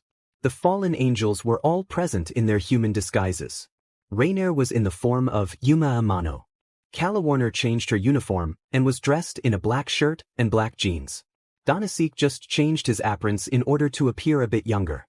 Middlet didn't really have to change anything about her appearance, since she already looked like a child to begin with. Changing their names only in front of Issei's parents, Rainier went by Yuma, Calawarner went by Kumi, Donasik went by Taketora, and Middlet had went by Tatsumi. Middlet and Asia were asleep on Issei's bed, softly fighting for the covers. Grabbing 2 mattresses from his closet, Issei laid them on the floor. Looking at each other, Rainier and Calawarner quickly claimed the 2 mattresses for themselves, leaving an annoyed Donasik. He narrowed his eyes towards Issei, who returned the same facial gesture. Where am I supposed to sleep, brat? Frowning at the fallen angel, Issei pointed behind himself. In the closet. Donasik widened his eyes. What? No way in hell. Don't tell me you don't have another mattress. I would be lying if I said I did. Either sleep in the closet, sleep on the floor, or you sleep outside. Guess which one he chose. As Issei stood up near his window, he narrowed his eyes. Who was that guy? His demonic energy. It was dangerous. I think even more than Ria-senpai. Something tells me we are going to meet him again, and the next time he will not be so pleasant. The young man sighed, and looked at his 5 guests sleeping in his room. He heard a knock on the door from the closet. Blinking, Issei opened the closet door, revealing an annoyed Donasik. Issei rose an eyebrow. What's wrong? There's no pillow in here. They both stared at each other until Issei shut the closet door in Donasik's face. Kukukuku.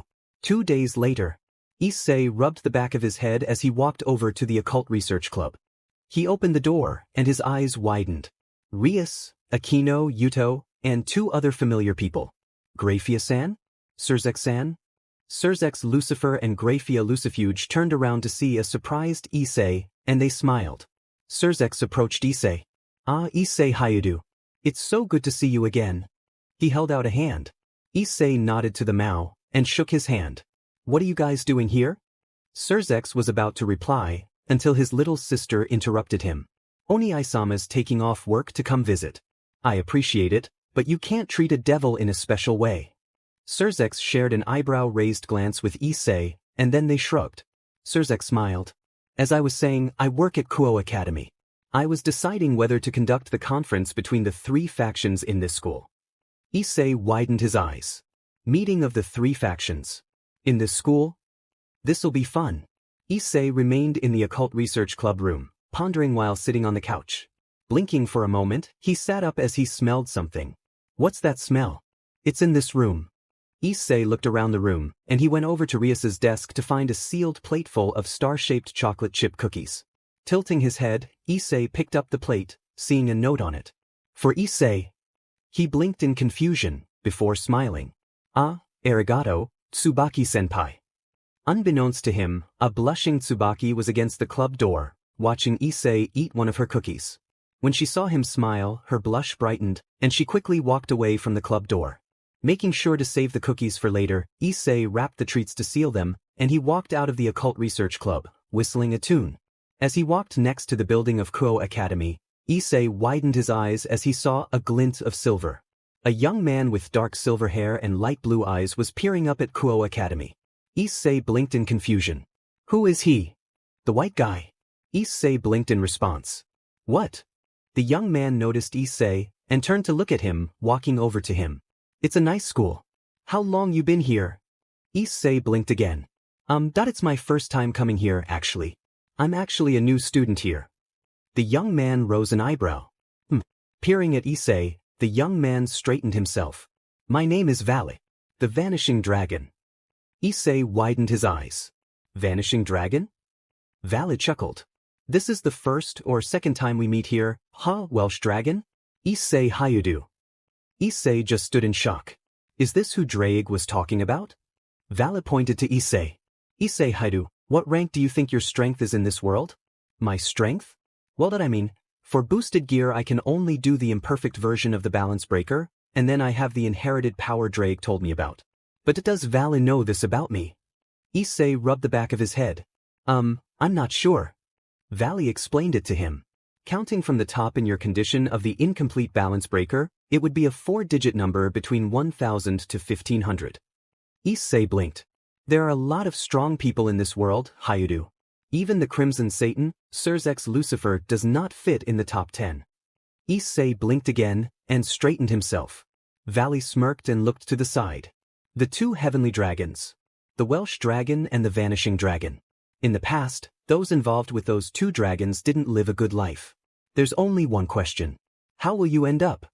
Issei looked at Valley in shock for a moment, but then he narrowed his eyes slightly. Valley smirked and shrugged in response. I didn't come here to fight you today. I just wanted to see the school I visited last time. I came to Japan while escorting Azazel, but I was bored. I won't fight you here. As a matter of fact, I have a lot of work to do. Issei's eyes widened at the familiar name. Azazel? The leader of the fallen angels? What's Valley doing with him? With another smirk, Valley turned around and walked away from Issei. We'll meet again, Welsh Dragon, Issei Hyoudou. Issei stared after the young man until he too walked away. Issei's house. Issei opened his house door just in time to see Donasik sneaking a pillow from the couch upstairs. Put the pillow back. Donasik turned around and glared at him.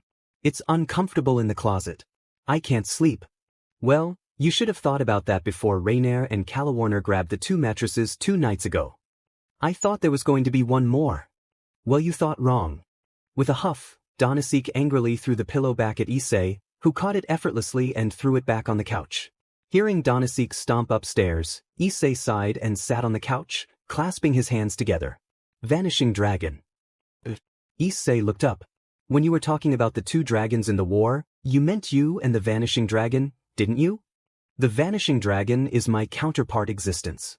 Years ago, we were rivals, and it seems that many years later, you and Valley are the rivals of destiny. Issei shook his head. This is so bizarre. Do you remember what your rival's name was? Albion. Azazel, do I have to attend tomorrow's conference as well? Azazel turned around to look at Valley with a smile. Of course, Valley. Since you are the Vanishing Dragon.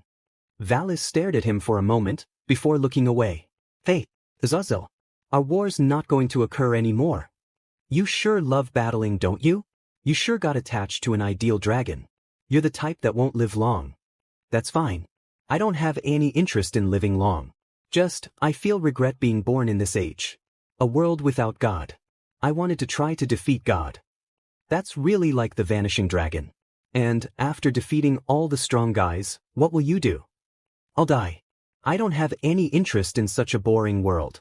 One day later, Issei widened his eyes as he saw a series of angels, fallen angels, and devil's troops blocking the new school building.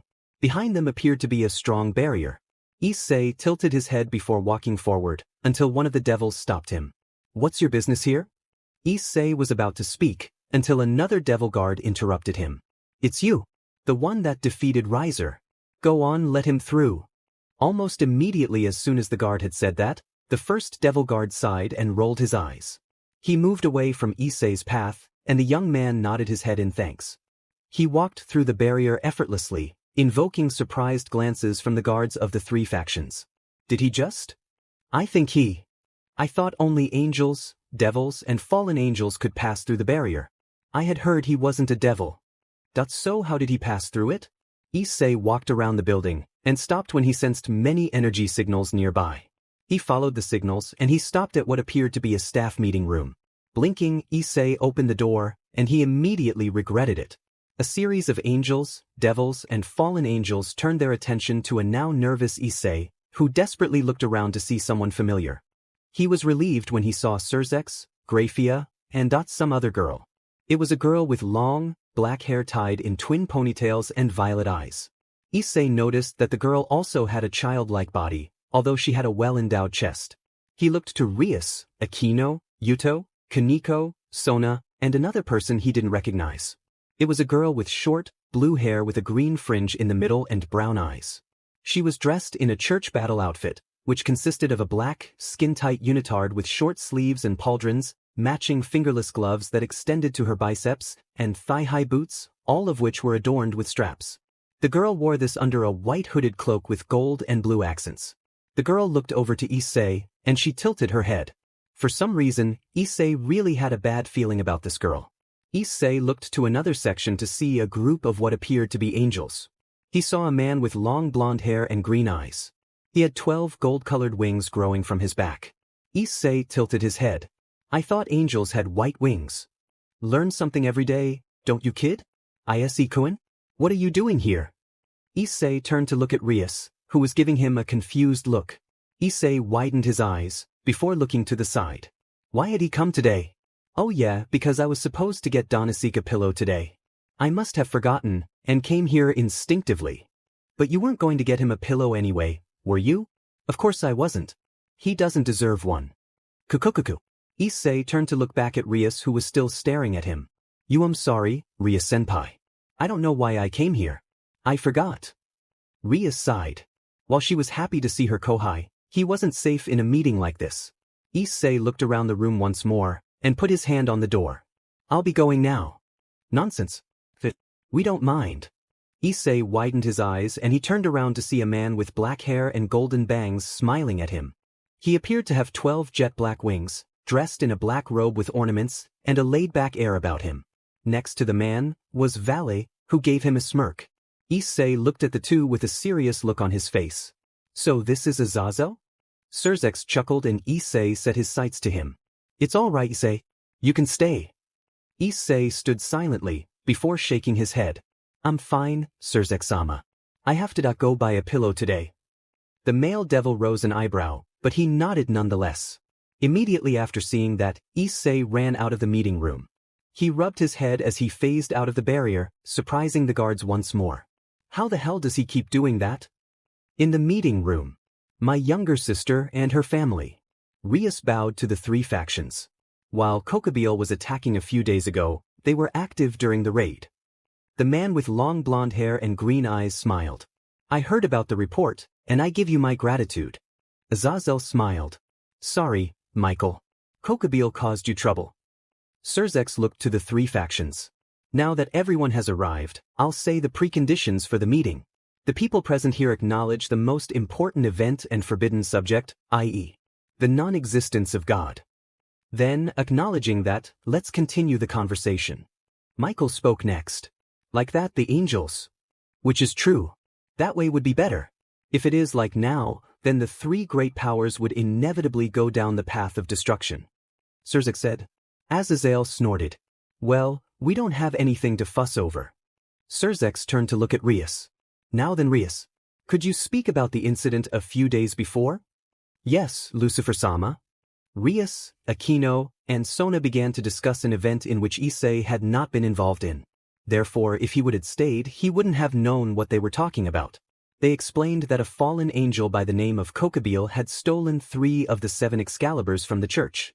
According to what the 3 senpais had said, Kokabeel had desired to start another great war. When Michael had sent 2 exorcists by the names of Irina Shidu and Zenobia to Japan to retrieve the stolen Excaliburs, Kokabeel turned his attention to the Kuoh Academy. He had anticipated that by killing them, he would be able to initiate a second great war.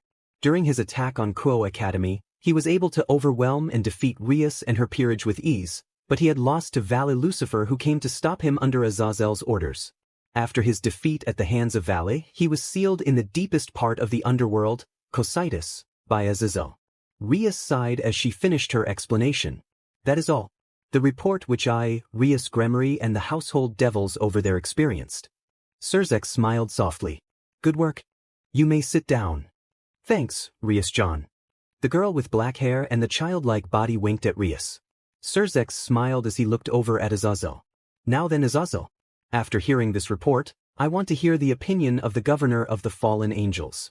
Azazel let a smile cross his face. Regarding the incident a few days back, Kokabeel, a leader of our central organization, Grigori, kept quiet to the other leaders as well as to me, the governor, and acted independently. His disposal was done by Vale. After that, in the organization's court-martial his punishment was enforced. His punishment is eternal freezing in the Cocytes. He can't come out anymore. The explanation for that, everything was written in the material that was forwarded to you, right? That is all. After listening to Azazel's explanation, Michael sighed. I'm aware of the story of you personally not wanting to make anything big occur against us. Is that true? Azazel shrugged in response. I don't have any interest in wars. When Kokabeel also disparaged me, don't you have the report for that as well? Surzex spoke up next.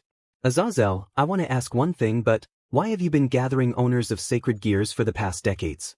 At first I thought you were gathering humans and attempting to augment your battle potential. I even anticipated you to wage war against heaven or us, but... Michael continued his similar question. Yes, no matter how much time passed, you never waged a war against us.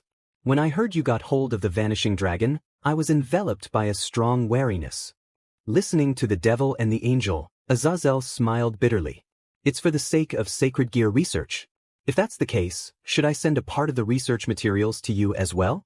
Even if I did research, I wouldn't wage a war against you or anything. I don't have any interest in war at this late of an hour. I am perfectly satisfied with the world now. I have strongly ordered my subordinates, don't interfere with the human world's politics, you know? I have no intention of intervening in religion either, nor to influence the business of the devils. Then, is my trust in the three factions the least? That's true, Surzex said. That's right. Michael offered. That's exactly it. The black-haired girl conceded. Azazel rolled his eyes. And I thought you were better than God or the last generation's Lucifer, but you guys are troublesome guys yourselves. Sneakily researching doesn't get along well with you. I got it, then let's make peace. Originally, wasn't that the intention as well? Angels and devils as well? Michael's eyes widened in surprise. Yes, I also plan to propose peace to the devil side and Grigori. Even if we continue the relationship of the three factions like before, then it will become damaging to the world now. I, the leader of the angels, say it since the original cause of the war, God and Mausama have been annihilated. Surzex spoke next, looking at Azazel. We are the same. Even if the Mao isn't here, in order to continue the species, devils too have moved forward as well. Even we do not wish for war. If we start another war, the devils will be destroyed. Azazel nodded in reply. You're right. If we start another war, the three factions will definitely be destroyed. And then, it will affect the human world as well, and the world will end. It's not worth starting a war. The fallen angel opened his arms. Do you think a world without God is wrong? Do you think a world without God would decay? I am sorry to say, but that isn't the case. Me and you as well are both healthily living like this. The world moves even without a God. So, is this it? At the store, 1 hour later, Issei sighed as he walked out of the store. I thought you said you weren't going to buy the fallen angel a pillow. I did. But he keeps trying to steal the ones from the couch. Issei walked to his house, opening the door to see Donasik, yet again, trying to steal another pillow. Here. Donasik widened his eyes as he was thrown a pillow by Issei. Now put the other one back. The fallen angel grumbled, and threw the other pillow back, and flew upstairs. Issei sighed until he felt a huge surge of energy. What was that? The white one. Issei looked confused for a minute, before his eyes widened. Vale. Outside of Kuoh Academy. Vale, who was clad in a white armor, descended from the night sky. Azazel narrowed his eyes as he stood one-armed. Now then, Vale. What will you do? Shall I go at it again? Even if I have no armor and am one-handed, I can fight with you adequately. Azazel created a spear of light and pointed it towards the vanishing dragon. Vale glanced at Azazel. But don't you think that destiny is cruel? On one hand, there is the strongest existence that one can think of with a Mao and legendary dragon like me, and on the other hand, there is the one called Issei Hyoudou who possesses a legendary dragon as well. Say what you like, but I think that this accident of fate is cruel. Azazel narrowed his eyes, before he sensed a presence behind him. He widened his eyes as he turned around. It's you! Valley looked down and he smirked. Just who I wanted to see. Issei, with his boosted gear on his left arm, narrowed his eyes as he looked all around him. He then looked up to see Valley staring at him. What's he doing? Valley smirked and pointed to himself. Issei Hyoudou. Remember my name. My name is Valley Lucifer. I'm a descendant of the previous generation's Mao Lucifer who had passed. However, I'm a child of mixed blood born from a father who was the old Mao's grandson and a human mother. I obtained the Vanishing Dragon's sacred gear because I'm half human. It was just by chance. However, I, who is a true blood relative of Lucifer and is also the Vanishing Dragon, was born. If there really is such a thing as fate and miracles, I may be that. Or am I? After he had said that, several folds of devil wings grew from his back, along with some wings of light. Issei narrowed his eyes, and he turned to look at Azazel. It's true. If there is such a ridiculous existence, it's him. He'll become the strongest vanishing dragon of among those I knew in the past and present, and probably of all time as well. Issei narrowed his eyes further and looked back up at Valley. I investigated you a little. Your father is an ordinary office worker. Your mother sometimes goes out to a part-time job as an ordinary full-time housewife. The blood relatives of both your parents are completely ordinary. There are also no ability users or practitioners who possessed power among your ancestors. Of course, your ancestors had nothing to do with devils or angels either. You really are ordinary. You were a completely ordinary male high school student until you gained your boosted gear. With the exception of boosted gear, you're nothing. Issei glowered at Valley, who chuckled at him. He doesn't know I've disappeared for a month. Boring. When I learned about you, who was so excessively boring, I laughed out of disappointment. So this is my rival. I give up. If your parents had at least been magicians, then maybe the story would change a bit. That's right. How about this kind of setting? You can become an Avenger. Issei rose an eyebrow. What's he planning? I'll kill your parents.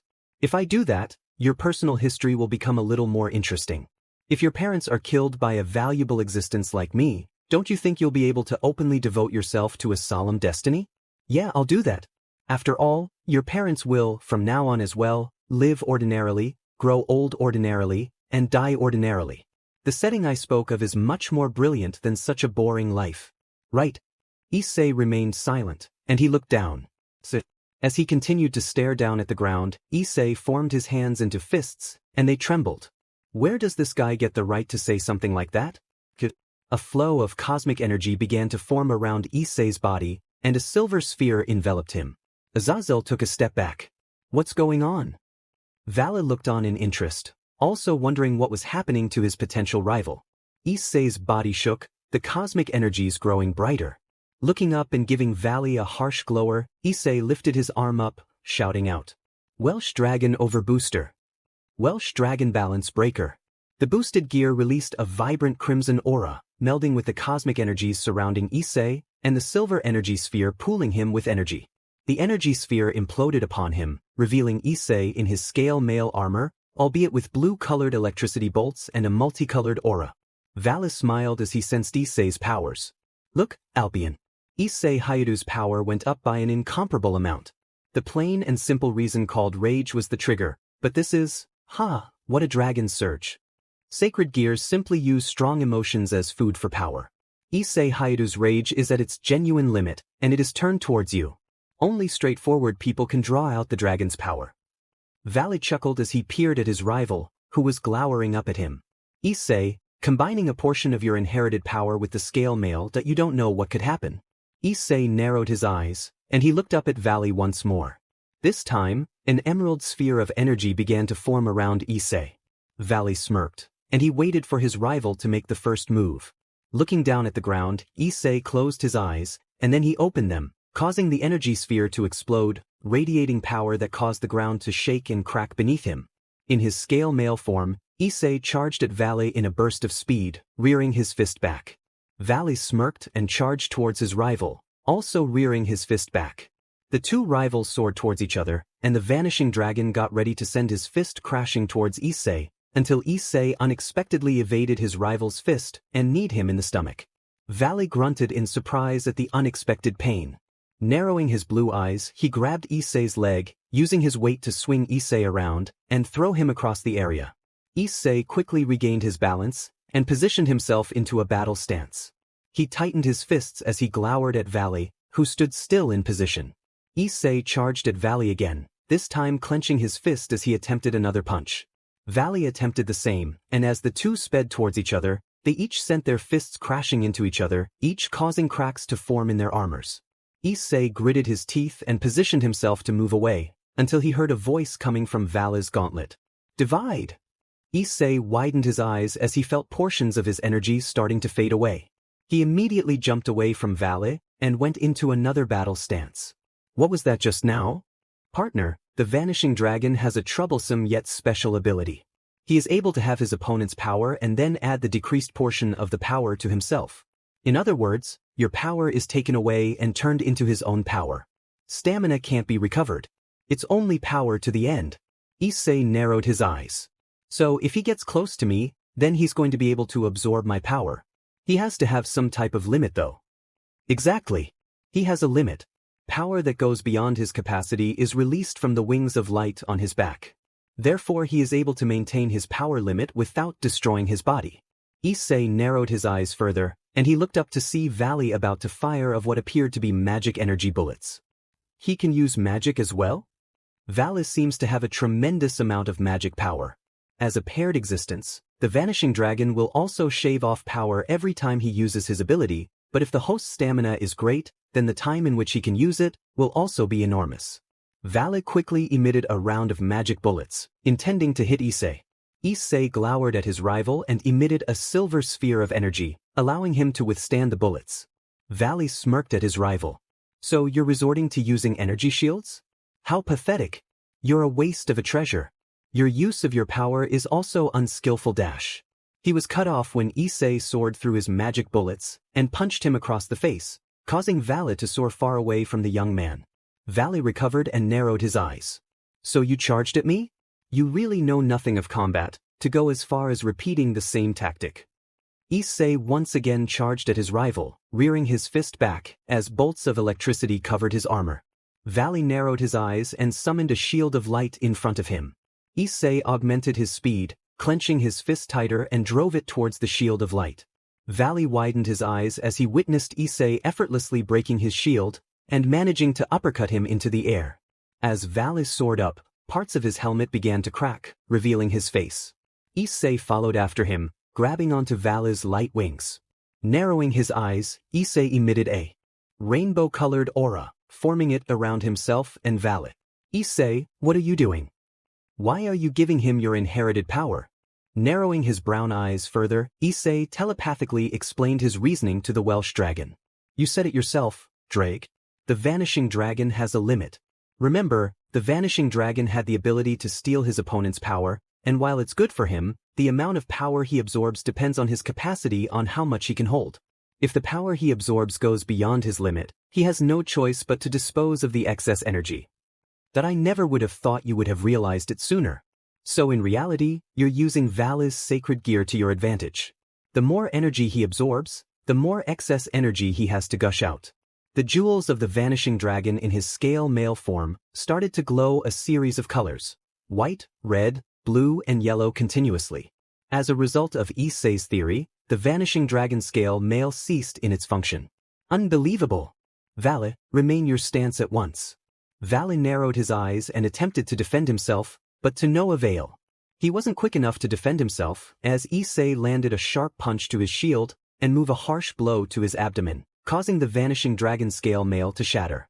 Valley clutched his abdomen as he smiled at Issei, who stood still. Ha, amazing! My sacred gear was blown off. So you can do it if you just try. Just what I would have expected, my rival. Issei narrowed his eyes as he saw that Valley's armor started to regenerate itself back into its scale male form. This guy doesn't give up, does he?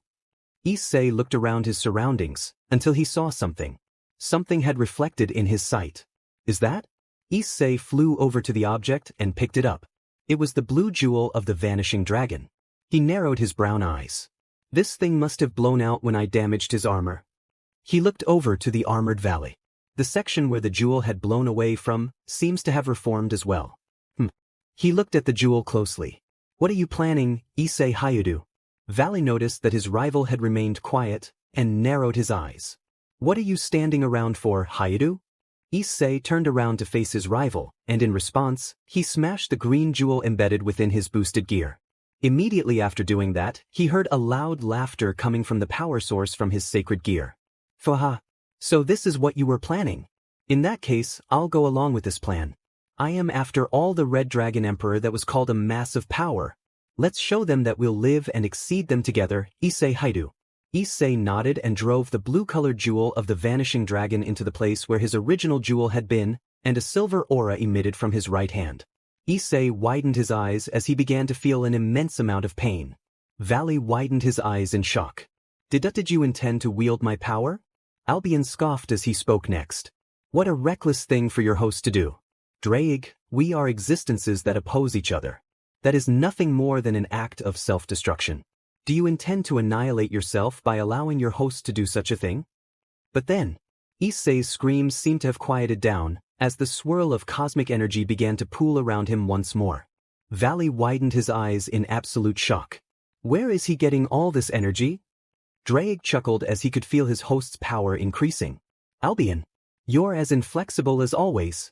Over countless eons, we've been lodged in hosts and continued to fight each other. It's a repeat of the same thing each and every time. That's right, Draig. That is our destiny. Even if our respective hosts are different, the way we fight is the same. You raise power, I steal power. The side that skillfully uses its sacred gear deals the finishing blow and it ends. This is how it always has been and always will be. Draig gave another chuckle towards his rival. Ever since I met Issei Hyoudou, I quickly found out he was different. Out of all the hosts I've encountered, he is the most unique. Being unique is a special quality, and if there's one thing I've learned with Issei, it's that anything is possible when you're unique. Vanishing dragon power is taken. Issei's right hand was shining with a dazzling white light. A pure white aura surrounded the young man's right arm as a white gauntlet then appeared on it. Narrowing his eyes, Issei clenched his right fist and loosened it. So, this is dividing gear. Impossible. Such a thing is impossible. No one knows what will happen with the fusion of opposing powers. When that is something concerning dragons, you might die, you know. No, it would be natural for you to die. Issei narrowed his eyes at Albion's exclamation, and he held up the dividing gear on his right arm. It was reckless, but I just wanted to see what would happen as a result. Perhaps. Issei looked up. What is it? The inherited power you received from the being might be an advantage. The being wielded intense cosmic energy, allowing him to manipulate matter and aspects of reality, including himself. So perhaps your lifespan will remain the same, or otherwise less shortened. Issei narrowed his eyes further. If it wasn't for that entity, I wouldn't even be alive. He suddenly heard a clapping noise, and he turned to see Valley smirking. Interesting. Then I'll also get a bit serious. If I win, I'll have all of you and everything that surrounds you with the vanishing dragon's power. Issei rose an eyebrow at Valley's claim, before his eyes widened as Valley's wings of light increased in size. Suddenly the area began to change. Valley pointed his hand near the surroundings trees, and in an instant, the thickness of the trees halved. Issei narrowed his eyes. So he can have everything in his surroundings. Emitting an emerald sphere of energy, along with pools of cosmic energy surrounding his body, Issei charged towards Valley and landed a punch to his abdomen. Divide. The wielder of the boosted gear activated the power of the vanishing dragon, and the aura around Valley started to fade away. Valley spat a spittle of bile from his mouth, but Issei continued. He landed a sharp punch to Valley's face, causing his helmet to break apart and the wings of light to be destroyed. Issei kicked Valley up into the air, and shot up towards him, tackling him with a burst of speed. Valley vomited out blood as a result of the impact, and he crashed onto the ground. Issei floated down and walked towards his rival. Valley quickly sat up and started to charge a pool of magical energy. Issei narrowed his eyes and positioned himself, charging his emerald dragon shot, adding more power in order to increase its size. The two shot their energy beams, the beams colliding as a result. Both of the rivals gritted their teeth as one attempted to overpower the other. Boost. Glowering at his rival, Issei increased his power, allowing him to gain an advantage, and completely overwhelmed Vale with the energy blast. As the smoke started to fade away, Issei's scale mail started to disappear, and Issei stood still, his boosted gear still on his left arm, and the blue jewel of the White Dragon Emperor's gauntlet in his right hand. The smoke cleared, revealing a bloodied Vale. The descendant of the original Lucifer shakily stood up, and he gave Issei a happy smile. You truly are an interesting one, Issei Hyoudou. Issei narrowed his eyes, and Vale's smile formed into a smirk. Albion, do you think he's worthy enough for us to show the Vanishing Dragon's Juggernaut Drive? Issei's eyes widened. Juggernaut Drive? Vale, it's not a good choice in this place. If you recklessly enter Juggernaut Drive, Draig's curse may be removed. It'll all work out, Albion. I, who am about to awaken, in supreme justice. Don't act rashly, Vale. Is it your desire to be at the mercy of my power? Suddenly a silhouette swooped down near Issei's and Vale's location. It was a man dressed in Chinese armor. He looked over to Vale. Vale, it's time for us to go. Biko, what's your reason for coming here? Issei rose an eyebrow. They know each other? Biko rolled his eyes. Aren't you cruel? I made a long journey and came all the way to this island country because my partner is in a pinch, you know? The other guys were making a fuss at headquarters, you know? Because we're joining together to fight the northern country gods, you were supposed to flee and return right away if the mission failed, right? Katlia failed to assassinate Michael, Azazel, and Lucifer, right? In that case, your observation role is over. Come back with me. I see, so it's already time. The descendant of the victorious fighting Buddha, also known as Son Goku, the monkey in the Journey of the West. Issei turned around to face Azazel. To say it correctly, he is a monkey yokai that has inherited Son Goku's power. However, it really is the end of the world if even you have joined the Cow's Brigade. No, you're the Son Goku to the Vanishing Dragon. You're also well matched. Biko chuckled. I'm different from the first generation that became a Buddha. I just live doing as I like. And with that said, a cane appeared in Biko's hand. He spun it around and pierced it into the ground. A pool of darkness spread across the ground, and it captured Vale and Biko, causing them to sink down. Issei glowered at his rival, who looked back up at him with a smirk. As the Vanishing Dragon was occupied by the blood relative of the old Mao. The enemy isn't just angels, fallen angels, and devils. Eventually we'll fight again, Issei Hyoudou. But at that time it will be even more intense. We'll each get stronger. As he finished his last sentence, he and Biko faded away into the darkness. Issei narrowed his eyes, and then he turned to look back at Azazel, noticing that he was now one-armed. What happened to you? Azazel looked at where his former arm stayed, and then he shrugged. I nearly got trapped into a self-destructed technique. So I had no choice but to cut it off. Issei frowned slightly in sympathy for the fallen angel. Azazel looked to him and he nodded. Go home, kid. I think you've had enough fighting for tonight. Pausing momentarily, Issei slowly nodded and turned around to walk away from the school. Hey, kid. Issei turned around to face Azazel. Do you still have the jewel of the Vanishing Dragon? In response, Issei held up the blue jewel in his right hand, the object shining in the light. Azazel widened his eyes slightly. Amazing. Theoretically, you have not only the powers of your original sacred gear, but also the powers of the divine dividing. Issei nodded. So now I have a portion of Vala's powers. This should be helpful. Azazel stared at the young man for a moment. I noticed that your balance breaker was incomplete. Later on, you should think about training yourself in attaining balance breaker, and also train yourself with that jewel. Issei narrowed his eyes. I'll keep that in mind.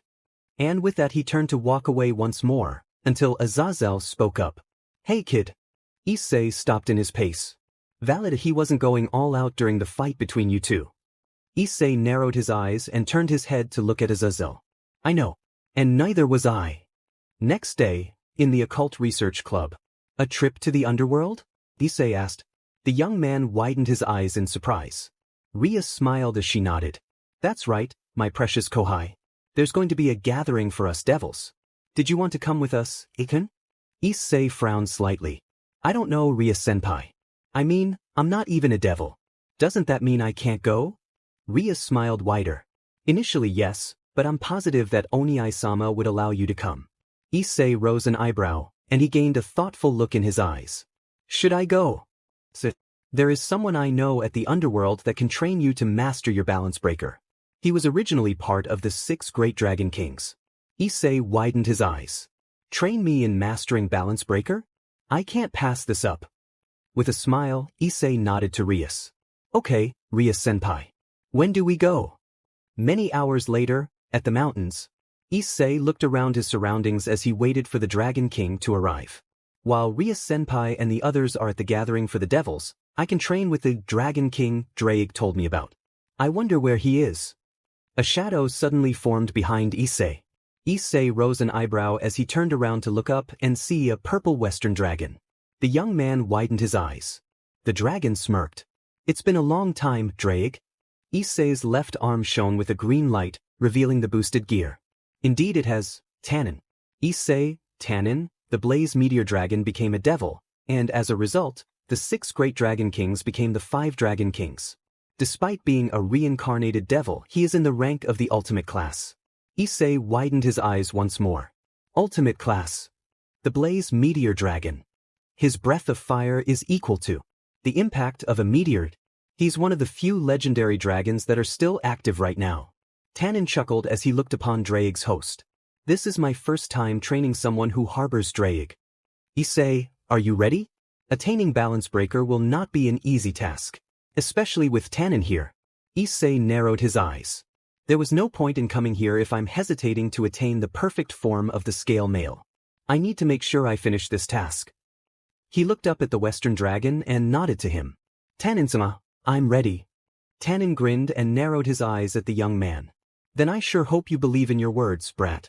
I'll train you right to the brink of death. The trees near the mountains shook, the rocks crumbling above the ground, and a crater-sized hole was created into the ground. Issei narrowed his eyes as he quickly dodged another fire blast from Tannin. Every day and night, Issei was chased around by the Western Dragon, dodging his attacks, and once in a while, attempting to counterattack. Occasionally, even Tannin had to admit that Issei's punches to his scales had even fazed him.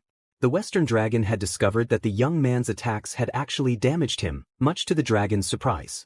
After the grueling training had ended, Tannin instructed Issei to perform exercises involving muscle training, in order to improve his physique. During free time, Issei had to secure his own meals, and he did this by catching fishes from the river and gathering nuts from the trees. Issei reared his sacred gear-covered arm, and landed a successful punch to the Western Dragon, who winced slightly at the powerful impact. Humph, this brat that he's strong, able to phase even a Mao class such as myself.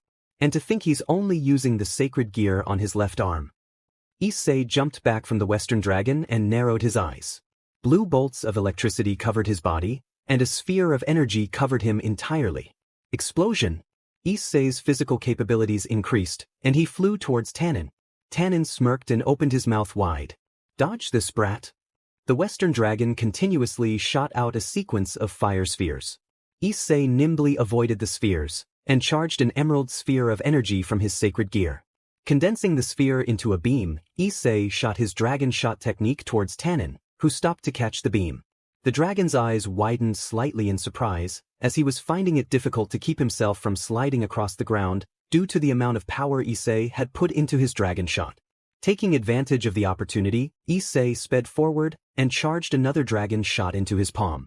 As soon as he got close to the Western Dragon, Issei brought his fist forward and landed a sharp punch to Tannin's stomach. Tannin widened his eyes from the impact, and his eyes widened further when Issei emitted his dragon shot into the dragon, causing some of the scales to disintegrate. Tannin soared back until he caught his balance, and he looked at his stomach and hands, and found out that they were sizzling. He looked over to Issei, who was set in a battle position. The dragon smirked. Impressive, brat. You actually damaged me. Drake was right about you, you are very powerful. Your strength is nothing to be joked or criticized about. Issei narrowed his eyes and the familiar multicolored aura began to manifest onto his body. Tannin widened his eyes slightly. What's he doing? Partner, what's the point of this? Issei narrowed his eyes further as he telepathically spoke to Drake. You said the being wielded so much capabilities. So if I use its power, I should be able to attain balance breaker. With Tannin-sama's training, this theory should work. Suddenly, a huge mass of crimson aura began to meld with his multicolored aura and around his body. Welsh Dragon Balance Breaker. The light on the boosted gear's jewel began to brighten, and the combined auras began to grow in intensity, and it formed into an familiar armor. Ha! You finally did it. You attained it. You really managed to attain it. Well done, partner. The mountain shook in tremors, as the surroundings near Issei began to disintegrate around him. A crater the size of a wrecking ball emitted out from under the young man. Issei stood silently, now in the perfected form of his balance breaker, the scale mail. The young man gripped his fists and loosened them. Is there any changes? You can maintain balance breaker for about 30 minutes. The results of your training have come out well. Compared to the first original balance breaker state, that's a fairly good time limit. Issei widened his eyes within the scale mail, and he smiled. Awesome. So my time limit's increased. That's good. Stick out your hand, partner, and fire one of your dragon shots. Issei blinked within the scale mail, but he complied nonetheless. Issei lifted his hand up and charged an emerald sphere of energy. With a flash, the energy sphere shot out from Issei's hand in the form of a vast-sized projectile beam. As it soared far into the forest, a crimson flash illuminated. Issei widened his eyes, and he looked to Tannen just in time to see the Western Dragon laughing. Haha, it's been a long time since I've seen that red blast. Issei Hyoudou. An entire mountain far away from here completely vanished just now. Oh man, I destroyed another mountain? Ah, so nostalgic. Tannen chuckled. Fah, you attained it, Brett. I see. It's a surge of great power. That's the condition of a robust aura. Issei widened his eyes in shock as he looked at his armor. His eyes then narrowed, his face set in a determined look. Kukukuku. You really are a unique host, Issei Hyoudou. Issei's house. Mrs. Hyoudou smiled as she got out of her car, carrying her groceries. I hope Issei is having fun with his friends. It's about time he got out of his shell. Haha. Her brown eyes widening, Mrs. Hyoudou turned around and she backed away. It was a man wearing light armor and a cape. He smirked dangerously at Issei's mother. Perhaps you could be of some use to me. My precious Kohai, you're leaving so soon? Rias looked at Issei with an almost sad expression on her face. Issei rubbed the back of his head nervously.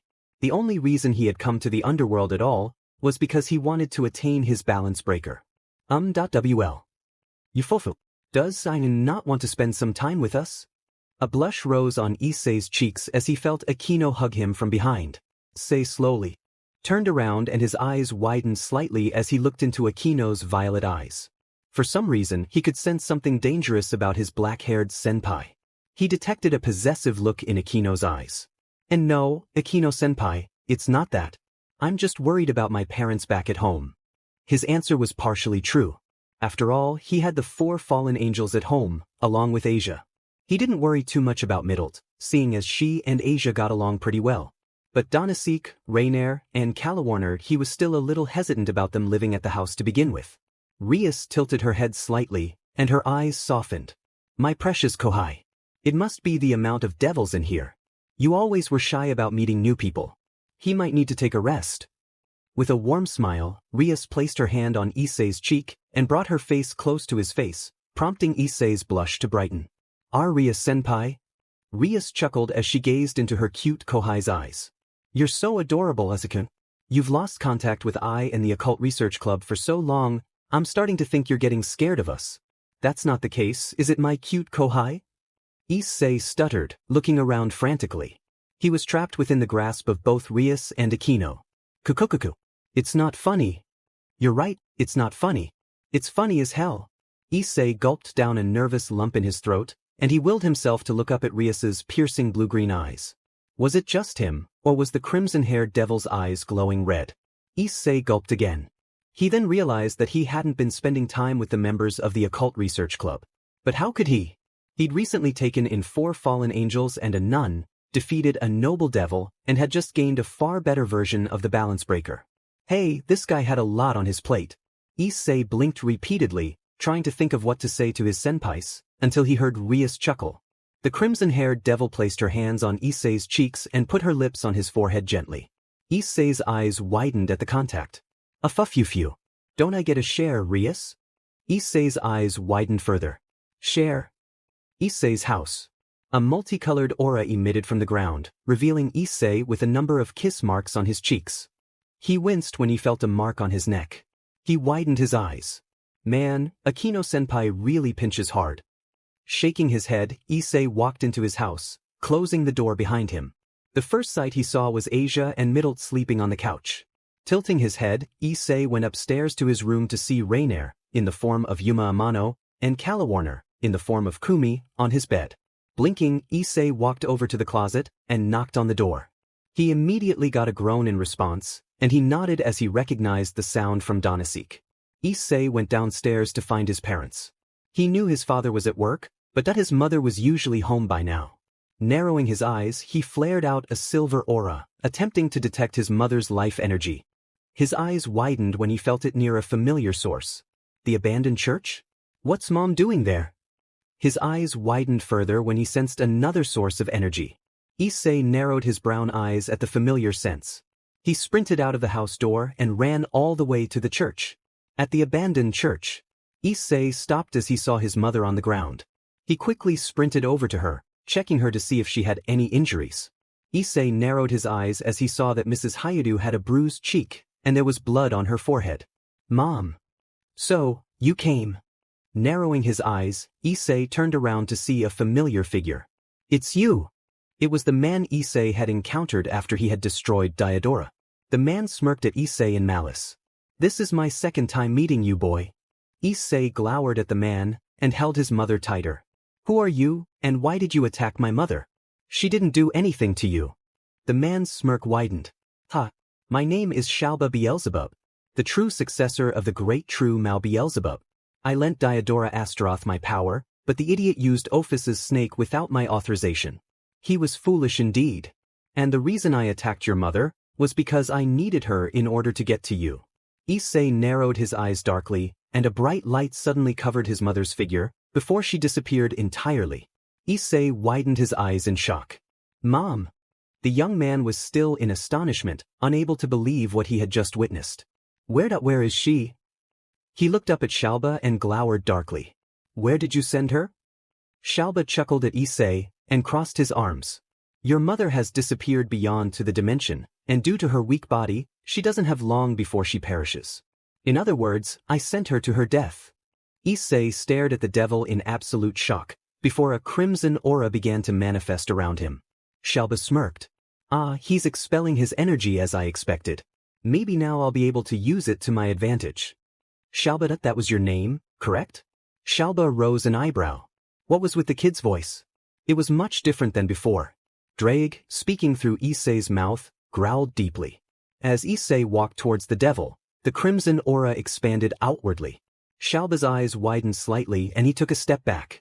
What's this power? The aura around Issei began to grow much larger.